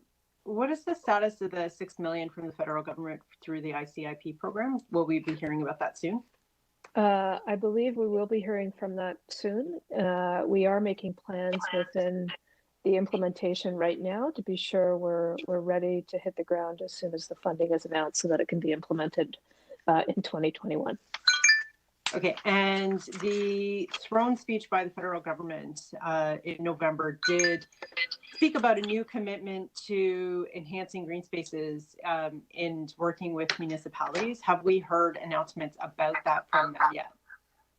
I have not heard anything yet through the chair, through Councillor McKelvey, but certainly we will be working closely with the city manager's office, Sandra Rodriguez, and that group around when those funding announcements may be forthcoming. Okay, so there may be potential that this is a priority funding area for them based on the speeches that we've heard from their government just late last year. Through the chair, we are hearing a lot of very encouraging messaging coming from the federal government and the provincial government around priority around green infrastructure funding, okay, which is great, which is good. And right now, this work doesn't fall under DMAF, right? And DMAF is somewhat problematic because it requires 40% matching funds or something like that? That's correct. It's a different fund altogether. Okay, so they would have to create a new fund in order to address some of this work, because right now it's not really meeting with any of their set criteria. That's right. Through the chair, Councillor, as you know, we've had these conversations that it is an area that doesn't particularly fit into one specific fund that is available, which I would gather leads to some of the discussions around a new fund being created with some different criteria. And we're not the only municipality that would be struggling to do this sort of funding, right? Given that it doesn't fit under DMAP. Completely. So there's a lot of potential correct. for other cities to also advocate for this with us. Absolutely. Okay, thank you. Thank you. Any other questions? I just had a quick follow-up question based on the questions that Councillor Layton did, Heather. You're right. In your answer, our 15% debt ceiling is self-imposed. We could go higher if we want. But can you also comment that that plays a big factor when we're looking at our debt rating agencies and the fact that we have a really good, I think a AA plus or minus rating, and how our overall debt plays into those ratings? So thanks for the ability to expand on my answer. You are completely correct that when we do make our annual presentations to the credit rating agencies, as well as investors, as well as the banks, there is always a keen interest on our ability to service our debt. And as you know, just to clarify that the city's ability to service its debt is the principal and the interest repayments. And so even though we're at historical low interest rates, we still have to service the principal repayments. That's just part of the legislation that municipalities are required to adhere to. But the 15% debt service does come into play and speaks to the strength of the fiscal management of the city, which is one of the pieces that is highlighted each year when the credit rating agencies post their review on the city. Thank you. Councillor Carroll. Yeah, just to follow up on that though, if you really look at their comments, they're looking at it in two ways. Yeah, you want to keep 15%, but they generally also add a comment. I know the last time I read an S&P they did. They also comment on unless you are going to build into your base by looking at your revenue streams, and I think that bears looking at, doesn't it? Because there's debt ceiling, but if you are not doing anything to raise the ceiling year after year after year by actually looking at diversifying your revenue streams and building your base and having a bigger global budget, then it's like a science fiction movie where you're trapped in a room and the ceiling keeps getting lower and lower. Is it not? Because we're not growing anything and in terms of the global budget, which is why staying at 15% for the debt is harder than ever. 15% of a bigger pie because we've included another revenue stream that gives us another $1 billion, sales tax, whatever, would in fact make it easier to expand what we're doing in capital, create more jobs, but still be at what investors look for, 15% or lower debt ratio. And in fact, if we were doing that, our debt per capita ratio is less important. Right now, our debt per capita ratio, isn't that a better indicator than debt service ratio to our budget? Hey, Mr. Chair, actually, COVID has given us an opportunity to have a different kind of conversation with the credit rating agencies. What it did was it actually highlighted the fact that the city is establishing a new relationship with other levels of government. We're working in ways that we haven't worked before. And what we've done is we've actually signaled that we're looking for solutions to problems that we knew existed before COVID. And I do think there is a lot of optimism about how we've handled COVID and how we intend to actually, reach out to regional partners and look at some of the strategies that haven't been contemplated in the past, or perhaps, we're in a new era and perhaps strategies that have been contemplated we're willing to look at again. So to your point, we are looking at a static revenue base, but I think there's enormous optimism about how we're trying to solve our problems by working in partnership collaboratively with other levels of government as well as other municipalities. And so that did come into play in our conversations throughout COVID. So I will say it's not just about increasing debt or increasing our revenue. It is actually about looking at new solutions through collaboration with other levels of government as well. Right. So what you're saying to them, if I'm hearing this right, is while we need this $856 million now for this year, you're willing to look at solutions in the out years that they can help us with through permissions or whatever, so that we're not coming back for what will be your documents show that next year we'll have another gap that's over $1 billion as our opening pressure, but solutions would be preferable to just cap in hand cash year after year. So through you, Mr. Chair, I just right? I really just want to clarify a point that hopefully we've been trying to say, and this is the 856 is triggered by COVID. We have solved our own other pressures. The 856 is coming from the fact that we have additional costs because of COVID, or we've lost revenues because of COVID, i.e. TTC ridership. So it is about trying to find 2022, we just anticipate there being additional COVID pressures. So COVID isn't something that municipalities have imposed on itself, and I don't think municipalities are expected to solve those problems by themselves. So it is about working with other levels of government to look for sustainable solutions. Thank you. Okay, I think we're on to the next, Steve. Thanks. So if we turn our attention to briefing note number 21 from Parks, Forestry and Recreation, entitled Eliminating the Increase in User Fees for Recreational Programming. Questions? Okay, next. And the last one from Parks, Forestry and Recreation is briefing note number 22, entitled Winter Park Use, the cost to retrofit park washrooms to be able to operate in winter conditions and provide snow clearing on all park pathways.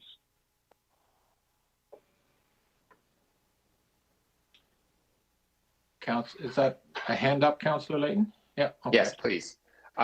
Just, do you have the list of washrooms, or was this just a best estimate? Through the chair, it's a best estimate at this point. I think you know, as the note indicates, we do have some additional work to do around assessments of these washrooms, and I think to the best of our knowledge, there are some, you know, low-hanging fruit, so to speak, that could be implemented on a short-term basis that don't require, you know, excessive work that would, you know, require, you know, multi-year planning. So what we did in putting this note together was identify where we thought we could move quickly if the funding became available to winterize a select group of washrooms. But we'd have to do a little bit more work to get the exact list together. I think you might find that if there were, and this can be taken offline, but if there are parks that it's possible to, that needs a capital investment, that perhaps there are some councillors with the Section 42 or other funds that may be able to cover off that piece if the operational funding was made available. I don't know, like, it doesn't seem like a lot of washrooms. It does seem like a large capital operating cost. Right. So, you know, through the speaker, I think that's a great idea. We don't have the specificity of the list yet to be able to, you know, so to speak, match it against some of the wards where there is such, you know, available funds. So, you know, if there is, you know, some, you know, desire on behalf of Campbell to move forward on this, we would then, you know, go to the next step, do the work, identify if there are alternate funding sources in some of those parks where there may be Section 37 funds available or others, and then look at, you know, what some of the other sources may be. Thank you. Okay, Steve, on to the next. Sure. So moving over to briefing note number 17 from Revenue Services. This is in response to a council direction, and the briefing note is entitled Better Billing, Increasing Uptake for Monthly Water Billing and COVID Relief for Seniors and Small Businesses. Questions? Seeing none, on to the next. And the last of the new briefing notes that were provided is again from Revenue Services, briefing note number 18, entitled Small Business Tax Class. Councillor Layton has questions. Yes, thank you very much. When did we originally ask for a small business tax class?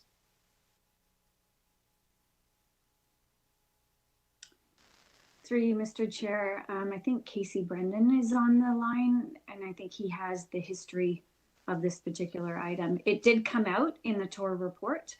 It was emphasized and highlighted in the TOR report, but the history of that beyond that, I'm going to ask him to weigh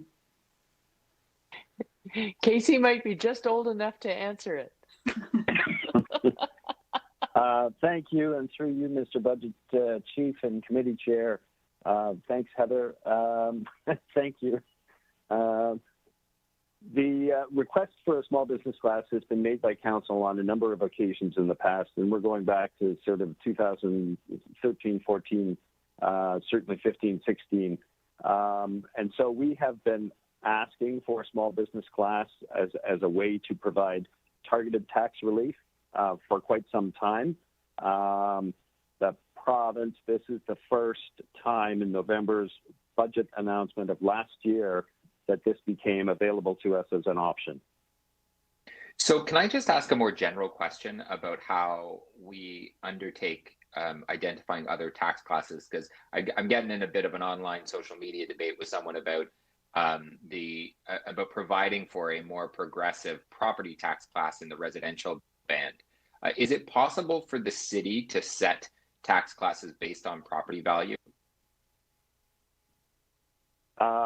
In fact, all property classes are prescribed by a provincial regulation under the Assessment Act. So as a city, we can only adopt tax classes that have been prescribed by regulation. Right now, all of the provisions concerning residential only allow for a single residential class and a single residential rate to apply across the entire class.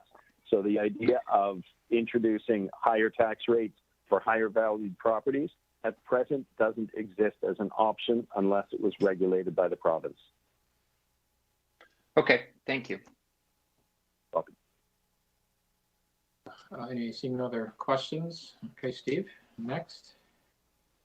Sorry, Mr. Chair, I had some questions on that. Oh, I do apologize. Councillor No Pratt, problem. go ahead. Thank you.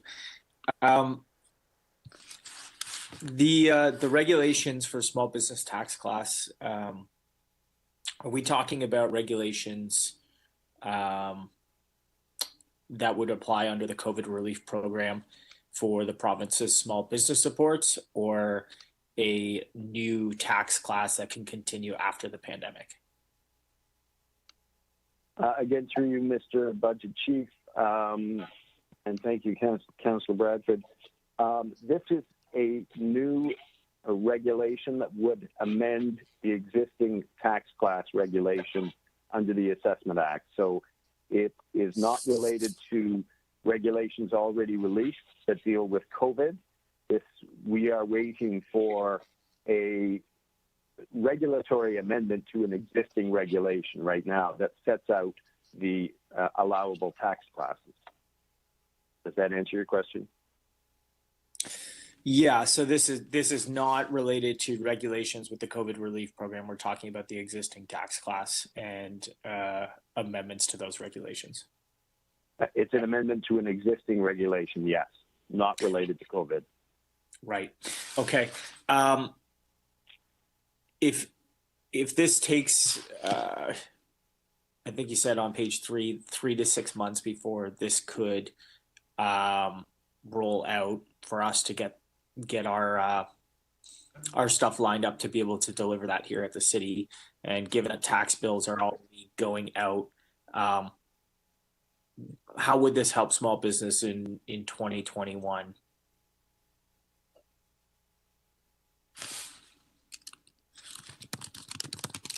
The tax class cannot be adopted until the regulation has happened. So at this point, prior to budget approval, we can't adopt a small business tax class to apply in 2021 at this point because we don't have a regulation. There is no small business tax class that is permissible for municipalities to adopt until we have that regulation. So if that regulation came, we could then consider adopting a tax class, but we will have already struck our budget and the tax rates for this year.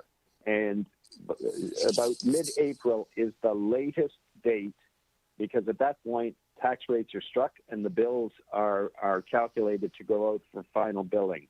So even the time between now and mid-April is really not sufficient to properly develop, test, model a small business tax class. That's why our recommendation is to look at it for 2022. Right. So the province announced this back in November, the ability for municipalities to bring that forward. What have we done here at the city to help map out and prepare for this to be implemented? I recognize we're waiting on the regs to come. Right. How ready to go are we from City of Toronto's position? If you note from the briefing note, we actually set out a sequence of events, and we are moving along that path. We have started conversations to discuss what might be eligible criteria that we could use to determine eligibility. So to that end, we have had a number of conversations with our economic development department, We've consulted with the Toronto Association of Business Improvement Areas, TABIA, to get their ideas on how we could be defining a small business class. So we have, and we've been working with MPAC to determine if we use this criteria, how many properties would become eligible. So we are now getting a sense of potential options to determine eligibility, potential numbers of property that may be included in the class, and we're just now starting to sort of get estimates of what the total cost could be. Okay, and then lastly, have we looked at the our own City of Toronto models, alternatives for achieving the same sort of outcome in supporting small business, perhaps by creating something like a rebate program where we would balance that with adjusting rates for other classes? When you say rebate program, do you mean a rebate related specifically to COVID impacted properties? Because that's a possibility. If we were to adopt a small business class, that would sort of address directing tax relief to small businesses. If we wanted to put something in place that looked like a rebate program and had a dedicated funding source that could be done by application, that's also a possibility. And that could be short term. That could be something that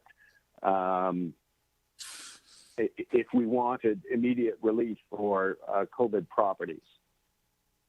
Okay, thanks very much. Welcome. Thank you. Okay, Steve, sorry about that. We're on to... Sure, thanks. So moving on the wrap-up notes, we're now moving to section 3. So in addition to those briefing notes that we just went through that were requested at Budget Committee, staff had also submitted 8 briefing notes at the time of budget launch on January 14th with the intention that that information would be available to help with any questions that might be had during the program review dates. The 8 briefing notes are in front of you, and staff have an opportunity to answer any additional questions that might be asked as they relate to these specific briefing notes. So are there any questions on these 8 at all? Councillor Layton? Briefing note 1, this is the operating budget briefing note on the equity impacts of the changes in the 2021 budget. We still only view new and enhanced through the equity lens, correct? Through the chair, yes, we're still at a place where we're looking at significant base budget changes and new and enhanced. Okay, thank you. Sorry, was that somebody? Oh, sorry. I can't hear you. To the chair, can I just clarify one thing? It also includes any cuts, any major changes as well to the base budget. So I just want to clarify that with Councillor Layton. Thanks, Denise. Thank you. But we don't review service levels, generally speaking, service levels through that equity lens yet. No, we do not. But we are working very closely with Steve and our larger committee to try to figure out how we keep improving this process with priority to look at capital budget, how we apply the lens to the capital budget in future years. Okay, thank you. Thank you, Councillor Layton. Any other questions on this grouping of briefing notes? Councillor McKelvey? I just want to clarify, are we still going through the departments afterwards? Because it is an Yes. FTFA question. Okay, then I'll just... We'll be going through all of that right after we get through these. Okay. So seeing no others on these, I guess, Steve, we're now on to, so the section 4, of course, is coming February 4th, which is next week. Yeah, that's correct. So section 4 lists the recommendations that we received at Budget Committee for briefing notes that staff are still preparing. The expectation is that these briefing notes would be available for the meeting of February 4th, and in fact, provided the day before. Just 2 points of clarification. On one briefing note, there was a request for SDF and aid that relates towards peace. That portion of the request has been addressed today. And there's another briefing note that staff are working on that had been asked through the Planning and Housing Committee that is also coming forward in addition to this list. Okay, thank you. So next, so I'm going to do a quick run through of how the next process will work. And again, we will start off. So what I'm going to do, we'll start off with the 3 large service group areas, and those are the presentations we had last week, starting with community and social services. Then we'll go to infrastructure and development services, and then we'll go to corporate services. And that, so again, and I'll name all the different divisions. What I'm going to do, I'm going to follow the time around 12, maybe 12:15. Again, we'll see how quickly and slowly we go through. I also would like to give certain so, and after we do that, we'll do all the agencies. But I also want to give a run through very quickly, again, things like the accountability officers. If there are no questions on certain areas, we can I don't want to have staff waiting all day. So again, and I'll use an example on the accountability officers. If there's no questions, then we can release the accountability officers. So I know, and some of the smaller agencies as we did last. So I'm looking around 12:15. We'll get a better sense and determine, lunchtime and to come back. Police, as an example, more than likely there are questions for the police, so they will have to come back after lunch. But let's just see how the next half hour goes, 40 minutes goes, and we can determine the next steps. Does that work for everyone? Okay. So why don't we start off with community and social services? I'll run down all the different divisions. So if you don't have it in front of you, you would know. So with community social services, that includes children's services, economic development and culture, the housing secretariat, Toronto Employment and Social Services, Toronto Paramedic Services, Parks, Forestry and Recreation, Shelter Support and Housing Administration, Court Services, Senior Services and Long-Term Care, and Social Development, Finance and Administration.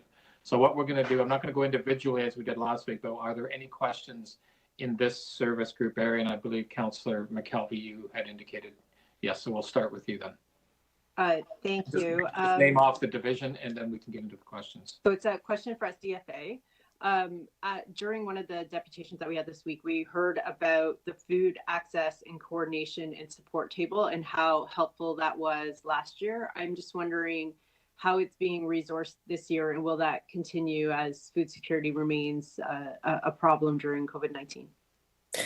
So through the chair, certainly we've seen this to be a new area of work for SDFA. Public Health has been doing work on food for quite some time. As we're committed to continuing the food access table through the emergency within our existing resources, but as part of the work, it now is about looking at what the future of the food system is in Toronto, what's required of the city to do, and then figuring out what resources we might need additional to what we have to support that work going forward. I would say that there's 2 components to it. Part of it is about staffing for sure, and we're managing that within existing resources, but part of it is about the supports that we've been providing to food organizations, from shelters to Red Cross. And we've been tapping into the provincial money in order to do that work. If those supports don't continue, I'm not sure if that we'll have the flexibility to support the agencies in the same way. So there's a lot of planning and conversation that's going to be required this year to be able to tell you what the future holds for the food work that we've had to take on during COVID. And at this point, we don't have resources even to support the Red Cross beyond June 2021.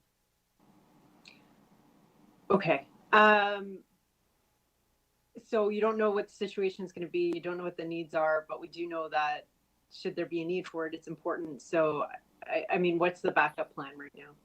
So the backup plan is that through this year, we'll continue to do the work. So that's not a okay. issue. And we're reviewing the work so that we can have a clearer sense as to what's required in 2022, both from the community level as well as from a city level. I'm sorry, Counselor. I hope that that's a little bit clearer. No, that's helpful. I think I was just worried that, you know, come June, that's it, no food security table, but you're able to kind of manage it within the existing framework that you have. The big question becomes next year and going forward. Okay.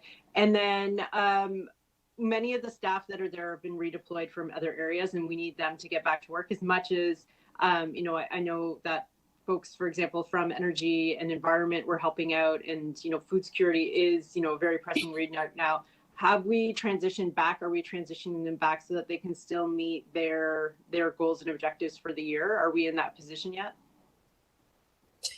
So my understanding from my team is that only staff from public health and SDFA are at the table currently, and the staff that are from these two parts of the organization can continue to do the work.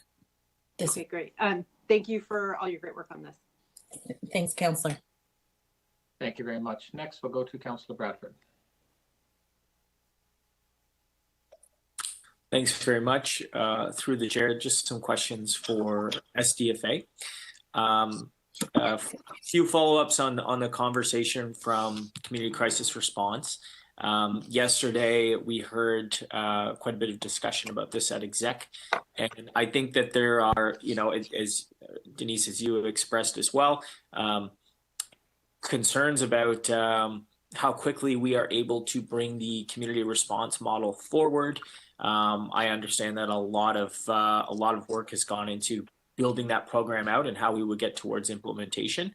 But could you just quickly walk me through some of the considerations on why the pilot program will be a 2022 launch as opposed to a 2021 launch? So absolutely, Councillor. So we started the work in the fall of last year, as you know, to engage with the public and to research the best practices and build the model that we presented to Executive Committee yesterday. Now that the budget is proposed, once you approve those resources, the next step for us is to work to develop the anchor partners required to do the pilots, to create the necessary protocols for triaging with the police and to other first responders that were part of the conversation yesterday, to engage further with the Indigenous community so we can better determine with them what their needs are for the Indigenous-led pilot and who we should work with in order to advance that model. Once we have our partners secured this year, we will then shift to supporting them to set up the service. Everything from helping them buy the vans and other equipment to also doing the training that's required. We will also be doing public education this year to ensure that residents are clear about who they can call and where they can call. So that is work that is active this year, and it's all a precursor to then being able to go live with a new service in 2022. Okay, thank you for that. We're hearing you know, I think dissatisfaction from different folks in the community about the timing of this, but I understand a really key piece is, of course, determining and selecting the community partners that will be critical to rolling this out. So we hear feedback from folks, you know, the deputations that we've heard and the emails and the correspondence, but then there's also the actual folks who will be those the community partners with respect to implementation. Those conversations, as you do, I don't know what you call it, but market sounding or preliminary discussions with potential partners, are they understanding and clear on the timeframes that this will take, and they would understand the need to kind of line this up so we get it right in 2021 for a 2022 rollout? Or are you hearing from potential community organization partners that they want it quicker as well? So we are hearing from potential organizational partners, obviously, about, you know, the big need for this and for us to move at a pace that will expand as quickly as we can, but also take into account the very real things that they need to be effective in the new model. So I would say that there's a mixed we're getting sort of a mixed review. I think generally people are very happy with the key components of the model, and there is a little confusion about what this year entails.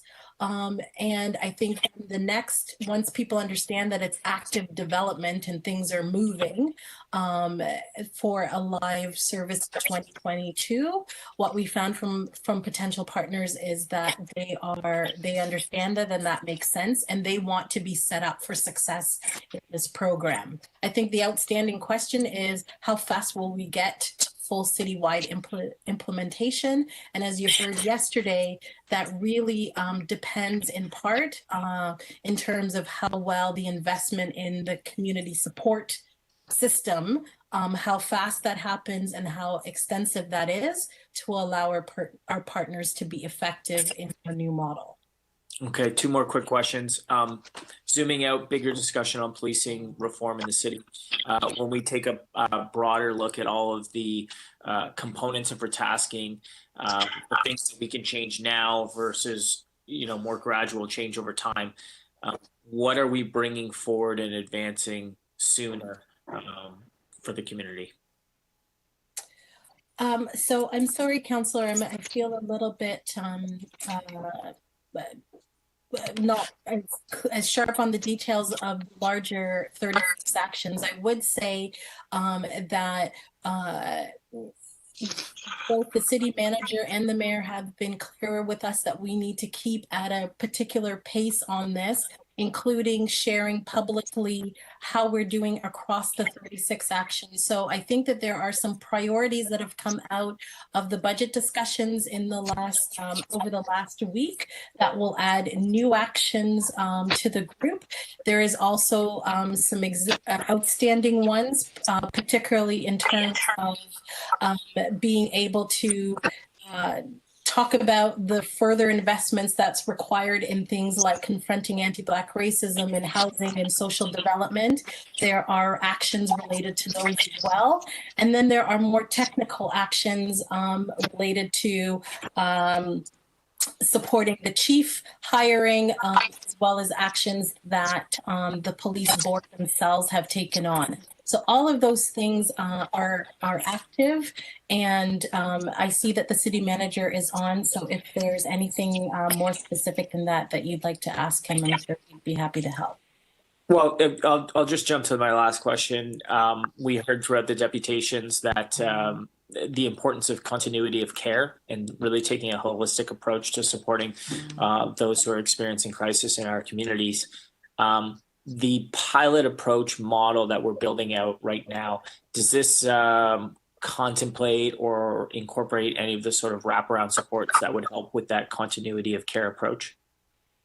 So currently in the model, in the budget for the pilots themselves is a $500,000 grant stream that would be a new activity for us to invest in community care infrastructure, so crisis beds that's prioritizing the target groups for this new service, for example.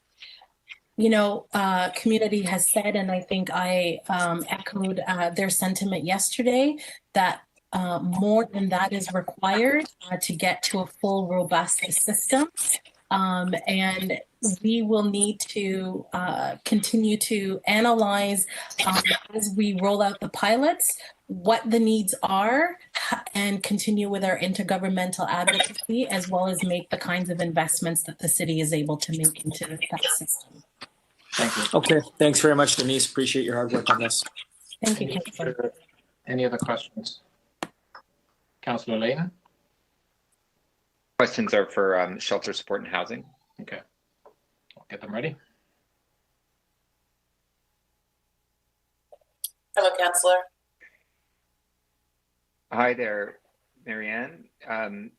So it came out in the previous in the presentation that we had a couple days ago that we're kind of switching gears from just focusing on the shelter side to moving towards the transitional piece. But it was also identified that we've still got a lot of people without housing in the city of Toronto. And like today, we have a cold weather alert.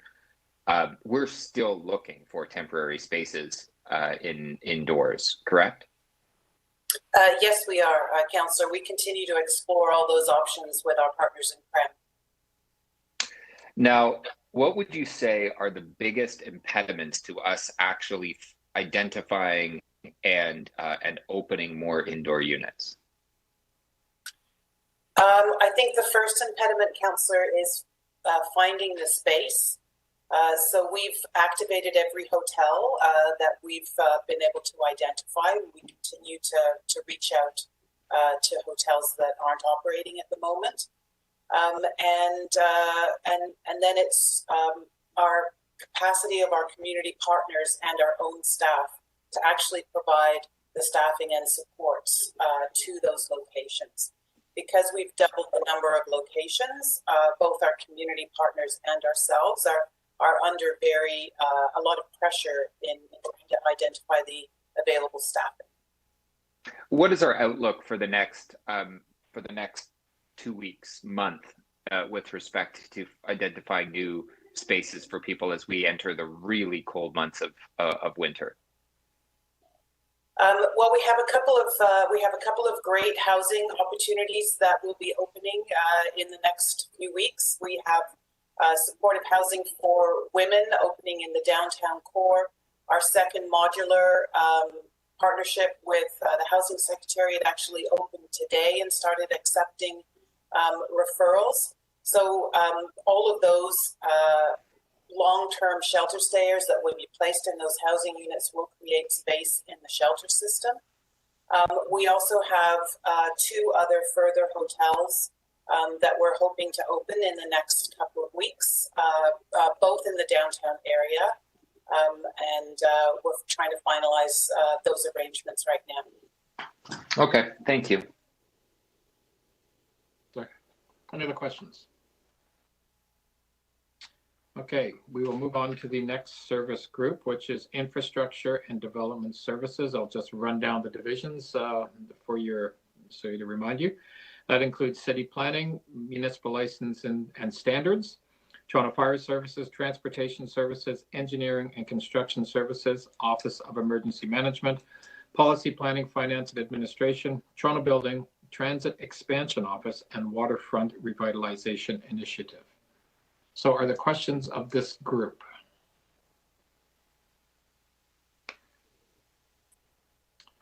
Okay, there we go. That's great.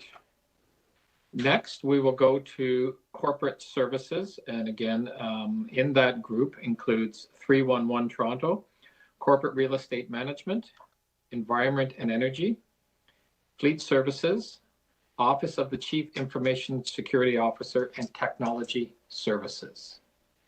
Are there questions of that service group?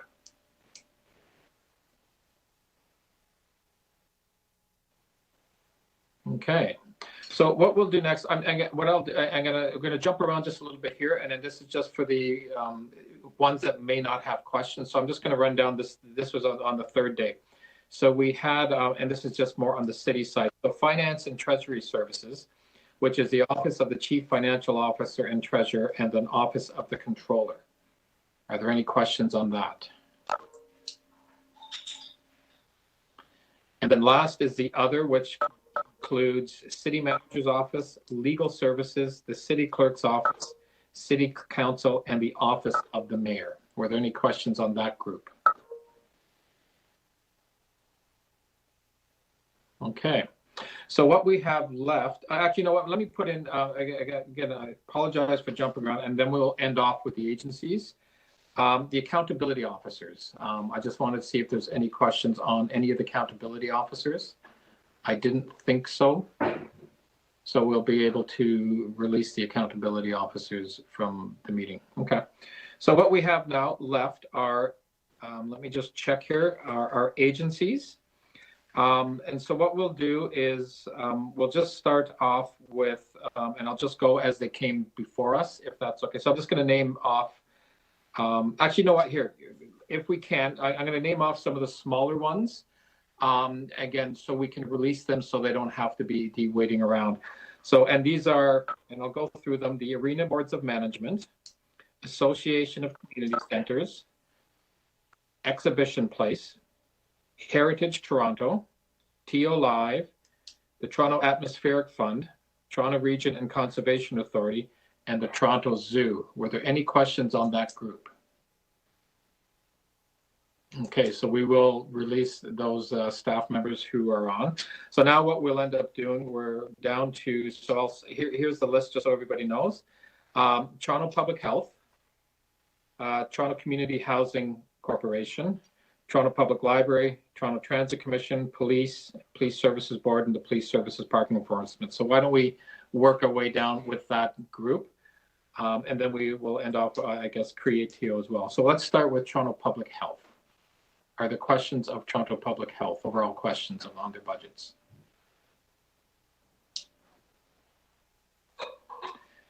Okay, Toronto Community Housing Corporation. Are there questions? Next is the Toronto Public Library. Councillor Carroll. Yes. What has come to light through the deputations, and I heard it again from a resident last night in my budget town hall, is the issue of not supporting the seniors' digital learning request.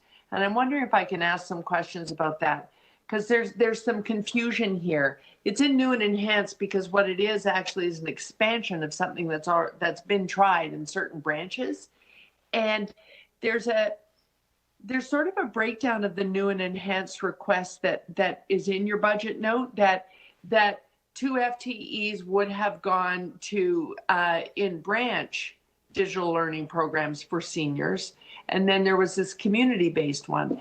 And I'm wondering if in response to the community we wanted to act on that, if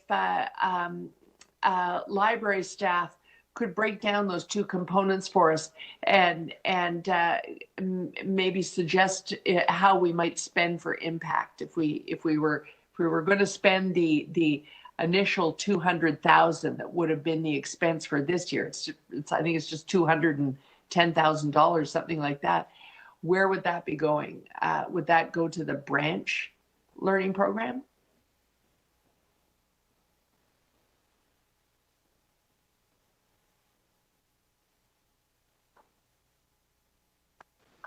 Somebody from library online?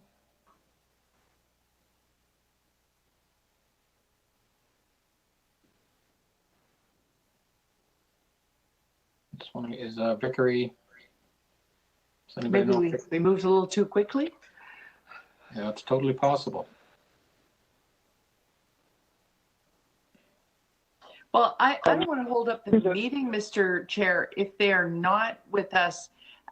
Those are questions I'm going to be looking for answers to. I can take it offline and then hopefully, re-ask the question in final wrap up if there's going to be an opportunity. Yeah, I think Steve, were you somebody was going to comment? No, through the chair, I was just going to actually, similar to Councillor Carroll's comment, we can work with library staff to ensure that we have the information to that and have it available for questions on final wrap up. Yeah, and I will try and preface that by reaching out offline between now and then, so that I know the answer to the question I'm asking. Okay, thank you, Mr. Chair. No problem. Thanks a lot. Next, we will go to TTC. Are there any overall questions on the TTC budget?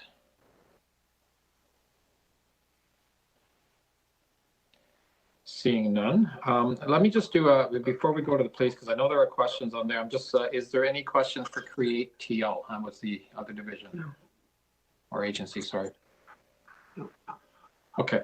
So just checking, I think the last agency will be the Toronto Police Service. And I do know that Councillor Layton had questions, as with Councillor Carroll. So why don't we just want to make sure that we do have representatives from the police services online, if they could acknowledge themselves.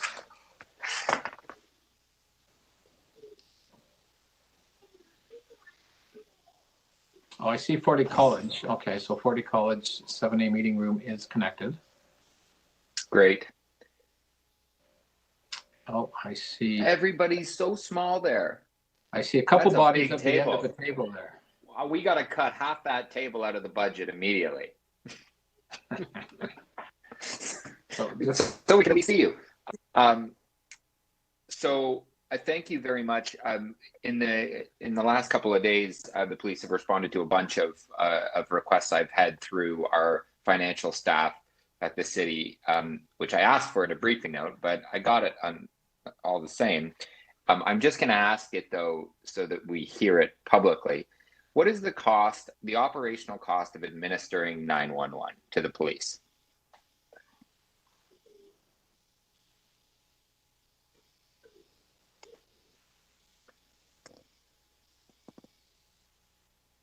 I'm just wondering if I don't know if we have connection. It looks like we can see, but we can't hear. Let's give it we'll start your time over again, Mike. Sure. Can you hear me now? There we yes. go. Okay, the cost is 34.2 million. 34.2 million. Traffic management. So not only the portion that has to do with Vision Zero, but overall traffic management at the city. How much time officers, administrative staff, and how much is the value of that to the TPS? We have about 320 FTEs that are dedicated to traffic management, and that translates to a cost of about $44 million a year. 44 million, great.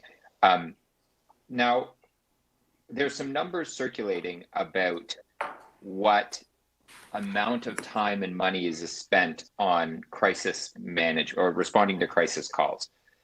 I'm trying to break it down here to get a sort of a dollar value to figure out how much time and money is spent on them. On responding to homeless people experiencing crisis, how much police time and money is spent on that? So we don't have a breakdown on that, but we do have a breakdown of persons in crisis in general. We attend about 33,000 calls a year in terms of persons in crisis. And that translates to about 180,000 hours on those calls. But I want to make it clear that that is strictly time on scene and time to actually get to the call. There's a lot of other work that goes on around that in terms of investigations and equipment and vehicles. So that translates, like I said, to about 180,000 hours, which, a very simplistic calculation is about $18 million. And that's calls responding to people in crisis. Do you have any way of quantifying how many additional hours of time of investigation relates to each hour of responding to a call? Like, is there any way of us breaking it down further? We can ask, but right now I don't think we have that information, but certainly we'll try to get it for you. So generally speaking, like, let's use round numbers, $1 billion of your $1 billion budget. How much is spent on emergency response to things like people in crisis, mental health, homelessness? About $18 million and again, it's very simplistic in terms of 180,000 hours that we spend. But again, that does not include the investigative part of it and other resources that we would need to actually take care of the call. So we're looking at about 180,000 hours, which translates to very simply about $18 million a year. And that only includes calls. And that only includes calls that are specifically coded persons in crisis calls. So often when our officers go to a scene, mental health is a factor, or persons in crisis are a factor in other calls as well. This is just what's been identified up front as persons in crisis. So that would be a minimum number, not the total. Sure. Yeah, I'm looking, because it's not evident in the budget about if we were to put your $1 billion budget into baskets to break it down. Like we broke down the 911 and the traffic management well.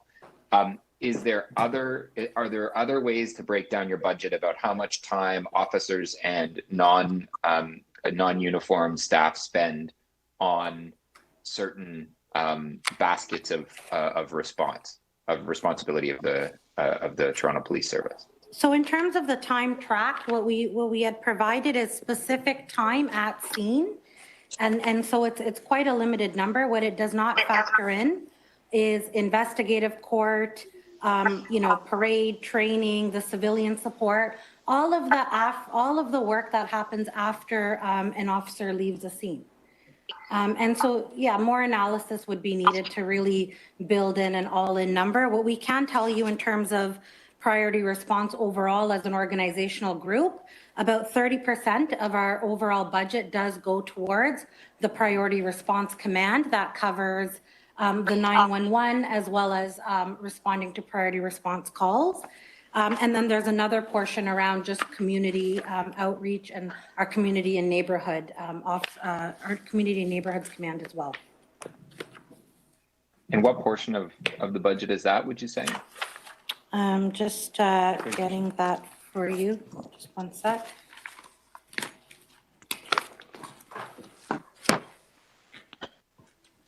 So for our communities and neighborhoods command, it's about 27, it's another 27%. For our priority response, it is another 25%. So combined between both of them, you're looking at least 45, 50% towards just frontline divisional activities or community partnership and engagement unit, traffic, 911, those types of services.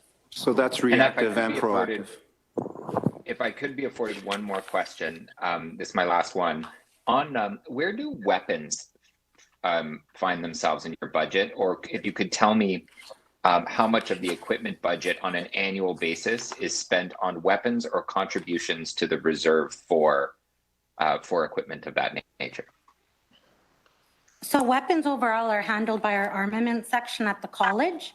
So it would be part of the line by line detail in the colleges area.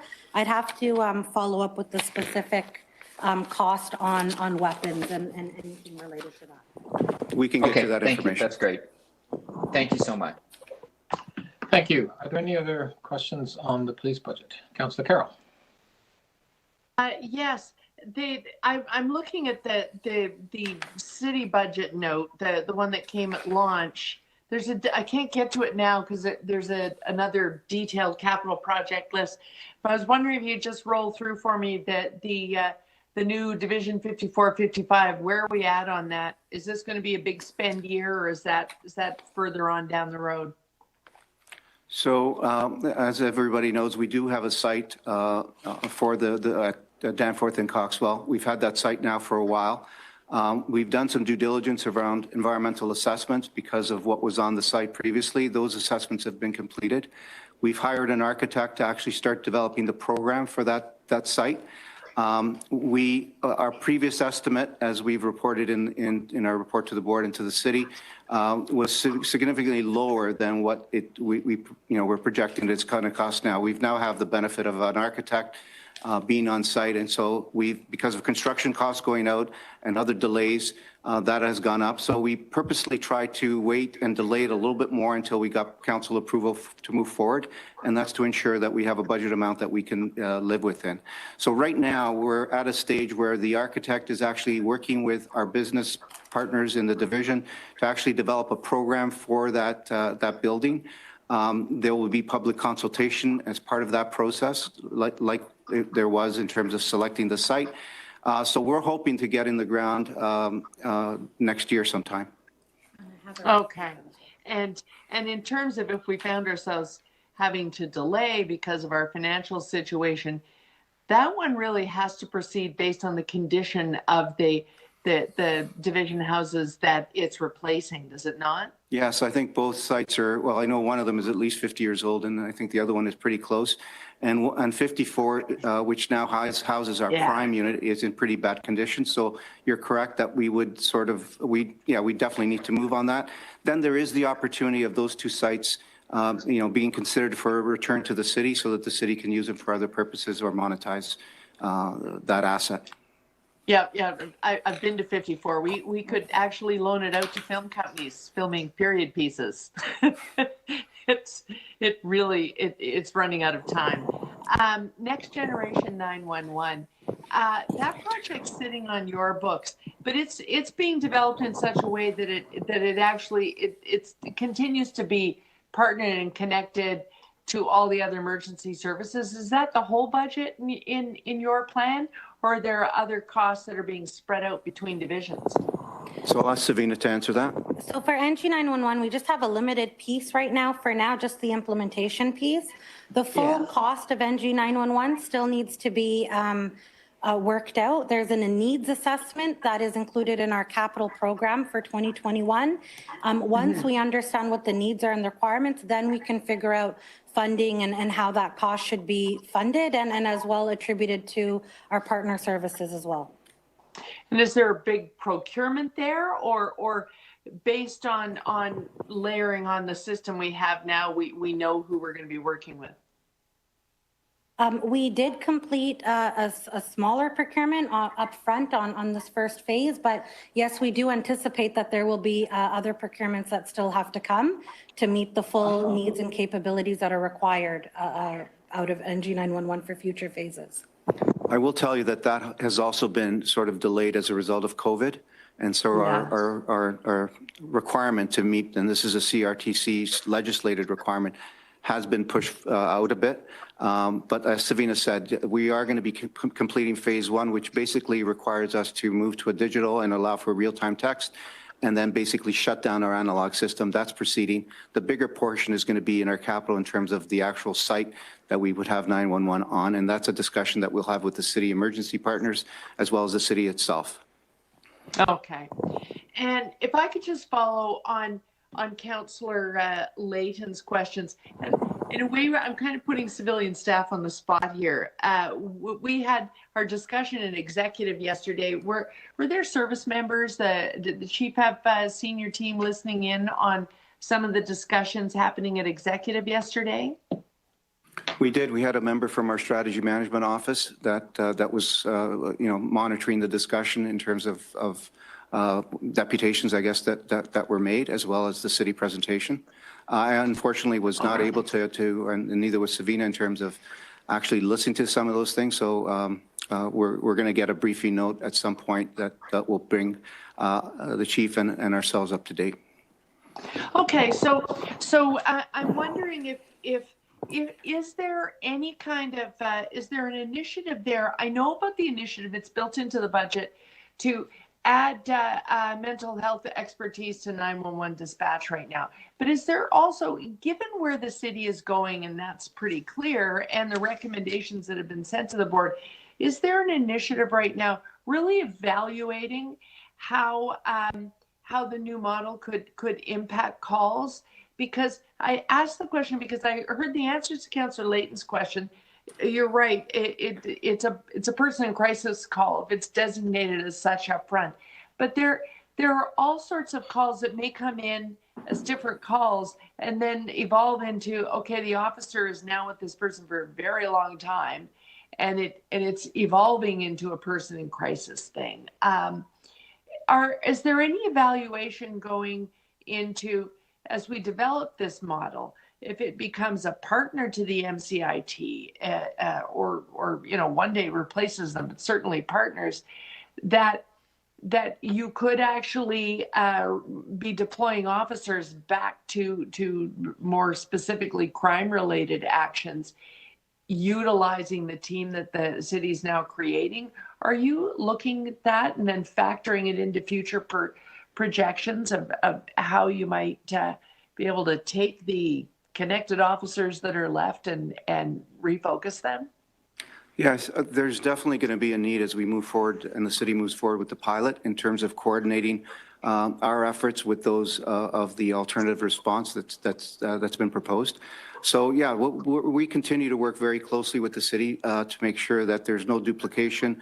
One of our concerns is, the crisis workers showing up at the scene and then us showing up at the scene as well. So certainly we want to take steps to have protocols so that that's avoided as much as we can. There's infrastructure costs as well that we think can be leveraged so that we're not, as a city, incurring additional capital costs, let's say, to set up that infrastructure. But all in all, like we said, we've been working very close with the city staff on this. We've got a permanent a member that's been assigned to that file. So certainly as we go through the pilot, I think both sides will get information and issues that need to be addressed so that our response is very much coordinated, a much more coordinated one. Okay. Thanks, Tony. Okay, Councillor Carroll. Councillor Annunziata. Couple of questions. So other than the 911 calls, so we also have the non-emergency number, which is the 808-2222, correct? What do you know what the calls are? The number of calls that we get on that non-emergency number? So we didn't divide the data necessarily between whether they called 911 or the 808 number. What we can say is that there's a total of, on average, about 1.9 million calls that come in. 60% of those are what we consider emergencies, but the other 40%, when we say non-emergency, it might still need a police response. So it's not to say that it's for non-police. We also have Deputy Coxon and Superintendent Rob Johnson who can elaborate further on the emergency and non-emergency calls, Councillor. Okay, because I know that when I go to community meetings, we always ask the community to call that 808 number if it's a non-emergency number. Yes, and when people call that number, oftentimes non-emergency calls can be dealt with by way of speaking to an officer on the phone or reporting something online, in which case you're correct, we do not send officers at all. Right, so we don't have the number of calls that we get on that 808 number, correct? We can get that for you. We don't have it here today, but we don't often deploy from those calls. No, I understand, but there's still staff that have to respond and speak to them, right? Yes, correct. In fact, our community investigative support units at the divisions, including retired police officers that we had doing that function, were able to do it at a lower rate. Right. Okay. I just wanted to point that out as well because there are calls that come in. Now, just to clarify, because there was a lot of confusion yesterday at executive. So as far as the police expanding the Toronto Police Mental Health Response Teams, MCIT, which you've added officers on that you have been able to do that without increasing the budget or adding or hiring more officers, that you were able to do it within the existing budget. So there was no increase to your budget for that. Correct, Councillor. Just reallocating of funds, correct? Sorry, that is correct, Councillor. Okay, I wanted to make that clear because some of the questions that was asked yesterday, executive, it sounded like that we had actually increased the budget to hire additional staff, which we did not. And I just wanted to make that fact, we clear. did that in a number of different fronts in terms of using our current budget and reallocating resources to meet higher priority areas. Yeah, I just wanted to clarify that because there seemed to be a big misunderstanding yesterday at executive from some of the deputants and some of the councillors as well. Thank you. Thank you very much, Councillor. Seeing no other questions. Mr. Chair, if just to give, Councillor Layton had a question on weapons, and I think we have that answer now, if we could provide it. I'm just wondering if Councillor Layton, he's not at his screen. I don't know if he's close by, but if not, you can do it verbally. Yeah, it doesn't appear to be at a screen, but he could be close. Oh, there he is. Okay. Okay, go ahead. So just to follow up, so our current budget for gun and gun-related supplies is about $350,000. Important to note on it, year over year, it's really not linear. That estimate is based on how many recruits, what are the training requirements, and the actual age of the current inventory.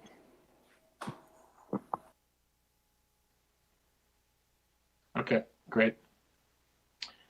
Thank you. So next we just have the Toronto Police Services Board and the Toronto Police Services Parking Enforcement Unit. I believe those are the last two areas for questions. Seeing none, I'm going to reach out to the clerks. I believe we're now at a point to ask, or we have now done all of the areas of the budget. We now have briefing note requests, and I believe there was only one briefing note request that came in by Councillor. So technically, this is the point in, just to let you know, this is the point for speaking. So if any councillors do want to speak on the particular item, we can do that. And again, part of that would be moving your motion, Councillor McKelvey. So I'll start with Councillor McKelvey with the briefing note request, and you're up. Thank you, Mr. Chair.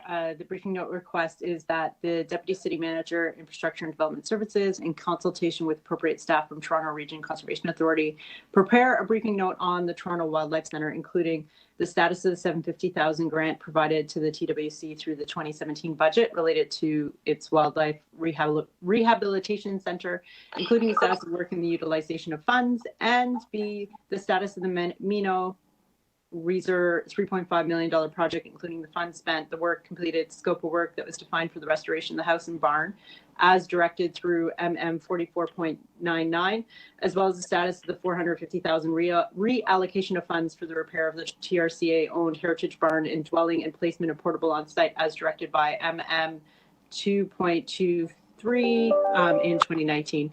So this is just asking for a report back on previous council directions through the budget process. Great, thank you very much. Any other speakers? Okay, seeing none, I will, what we'll do is I'll be moving a motion to defer item BU 29.2, the 2021 capital and operating budgets. We'll do that after we vote on the briefing note, and then we'll just refer everything to the next meeting. And I don't know if you have a motion of Matthew on that, but that'll be the next, that's what we'll do. So on the briefing note request, we'll vote on that. All in favor? Opposed? That's carried. And just to end off, first of all, just want to, again, we'll have the wrap up, just go over quickly what will happen next week. Steve will be doing the same process he did with all of the final briefing notes with us, so we'll go through them one by one. Then there will be any overall questions of the budget at that point, and then there will be speaking and moving of motions, just like any other meeting. I just want to clarify that's the process for next week. On that, I just want to, again, Councillor Nanziata, questions on that? Well, just clarify. The next briefing is February the 4th, correct? Yes, it's February 4th. I think it's a week today, if I'm not mistaken. Yeah, but as you know, we have council starting the 2nd and 3rd. I would imagine that we're going to go a 3rd day in council, so just keep that in mind. I don't know. Look, the clerks, I don't know what the contingency is on that, but yes, let's hope that we're disciplined enough to get through in 2 days. Yeah, but the last time it took us 3 days, and I know there's a lot of items on the agenda. I just want to give you a heads up. Okay. That be ready for it, that we might have to reschedule that meeting. I hear you. It's going to be a long week. Yeah. So I'd just move, Matthew, do we have a motion ready, or do I just defer item B to this item? Mr. Chair, we have a motion, but if Yep. it's just a motion to defer, so we can put Yeah, it we up just if you want want. to show it. I can read it off. The consideration of the item be deferred until the February 4th, 2021 meeting of the Budget Committee. Okay, all in favor? Opposed? That's carried. And again, thanks. Crossing our fingers for it as we vote. Yeah, thanks everyone, and of course, and as the mayor pointed out, on the technical side, with all the staff coming and going, and I just want to thank again all the clerks, the IT. We'll thank everybody next week, of course, but all the staff that have been involved. This is a huge operation to get all those staff on electronically, and it's gone fairly smoothly on this end. So again, just thanks everybody for making it as easy as possible. We'll see everyone hopefully, and keep our fingers crossed next Thursday. Okay, thanks everyone.